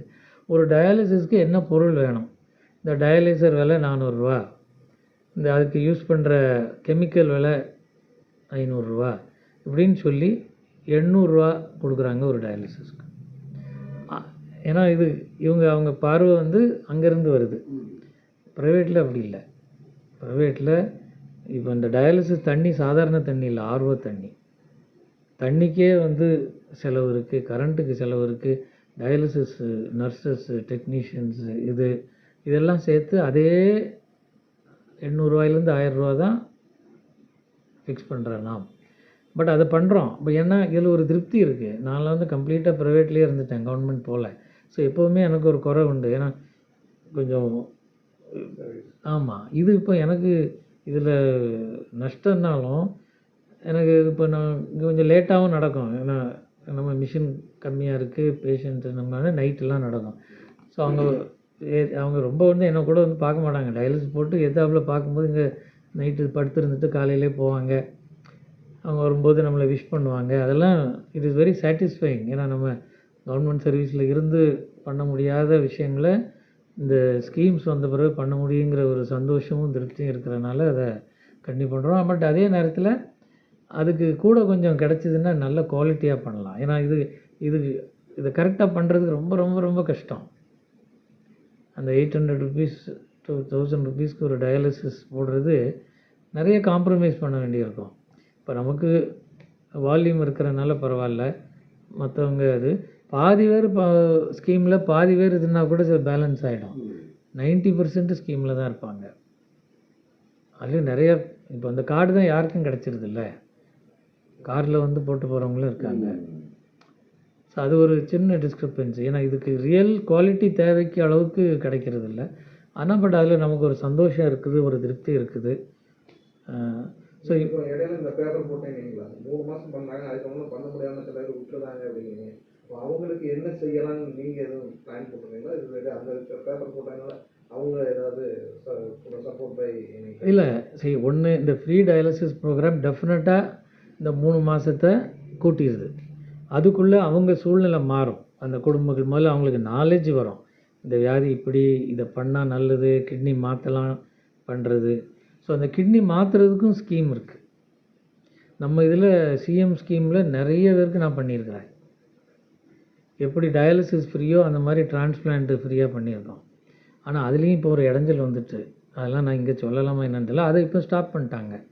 இது ஒன்லி அந்த இது என்ன சொல்லி அந்த சர்டிஃபிகேட் வாங்கின ஹாஸ்பிட்டலுக்கு மட்டும்தான் ஆக்கிட்டாங்க. ஸோ அது இப்போ திருநெல்வேலியில் அப்படி ஹாஸ்பிட்டலே கிடையாது. சென்னையில் அப்போலோ இப்படி தான் ஒரு ஸ்டேட்லேயே ஒரு 5-6 பெரிய ஹாஸ்பிட்டலுக்கு தான் அந்த சர்டிஃபிகேஷன் இருக்குது. அங்கே இவங்க எங்கே போகிறது? ஸோ இதோடைய பர்பஸ் தூரத்தில் உள்ள சின்ன ஊர்களில் உள்ள இவங்களுக்கு இந்த சிஎம் ஸ்கீமில் டயாலிசிஸ் கிடைக்கிது. அதே மாதிரி டிரான்ஸ்பிளான்ட்டும் கிடைச்சா நல்லாயிருக்கு. அது ஏனோ அது ஓவர் நைட் அதை நீங்கள் இப்போ சின்ன ஹாஸ்பிட்டல்ஸ் அந்த சர்டிஃபிகேஷன் வாங்க முடியாது. அதுக்குள்ள க்ரைட்டீரியாஸ் நம்ம அதில் நான் அட்லீஸ்ட் ஒரு 50-100 கேஸ் பண்ணியிருப்பேன் அந்த ஸ்கீமில். அவங்களாம் நல்லா இருக்காங்க. இப்போது என்னால் பண்ண முடியல, ஏன்னா கவர்மெண்ட் டசன்ட் அது அந்த சர்டிஃபிகேஷன் வாங்கிட்டு பண்ணுங்கங்கிறாங்க. பட் அது வாங்குறது எல்லா ஹாஸ்பிட்டலுக்கும் சாத்தியம் இல்லை. கவர்மெண்ட் ஹாஸ்பிட்டலுக்கு அந்த ரூல் கிடையாது.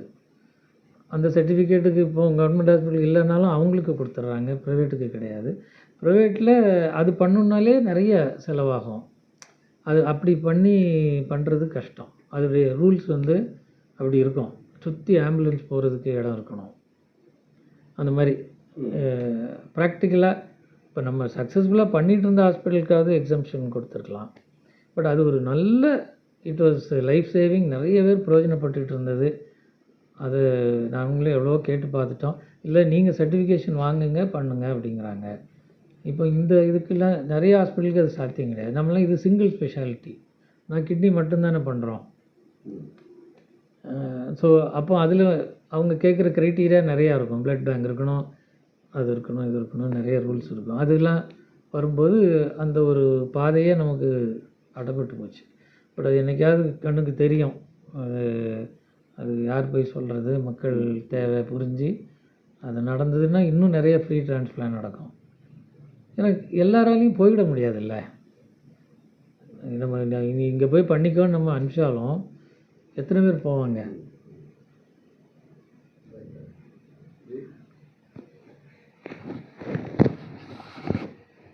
முக்கிய ராஜ உறுப்பான சிறுநீரகம் தொடர்பான சந்தேகங்களுக்கு எங்கள் நேயர்களுக்கும் மக்களுக்கும் தெளிவான விளக்கமளித்த டாக்டர் பாலசுப்ரமணியம், சிறுநீரக நிபுணர், சுப்பிரமணியம் மருத்துவமனையின் தலைமை அதிகாரி திரு பாலசுப்ரமணியம் அவர்களை வாழ்த்துகிறோம், வணங்குகிறோம். நன்றி, வணக்கம்.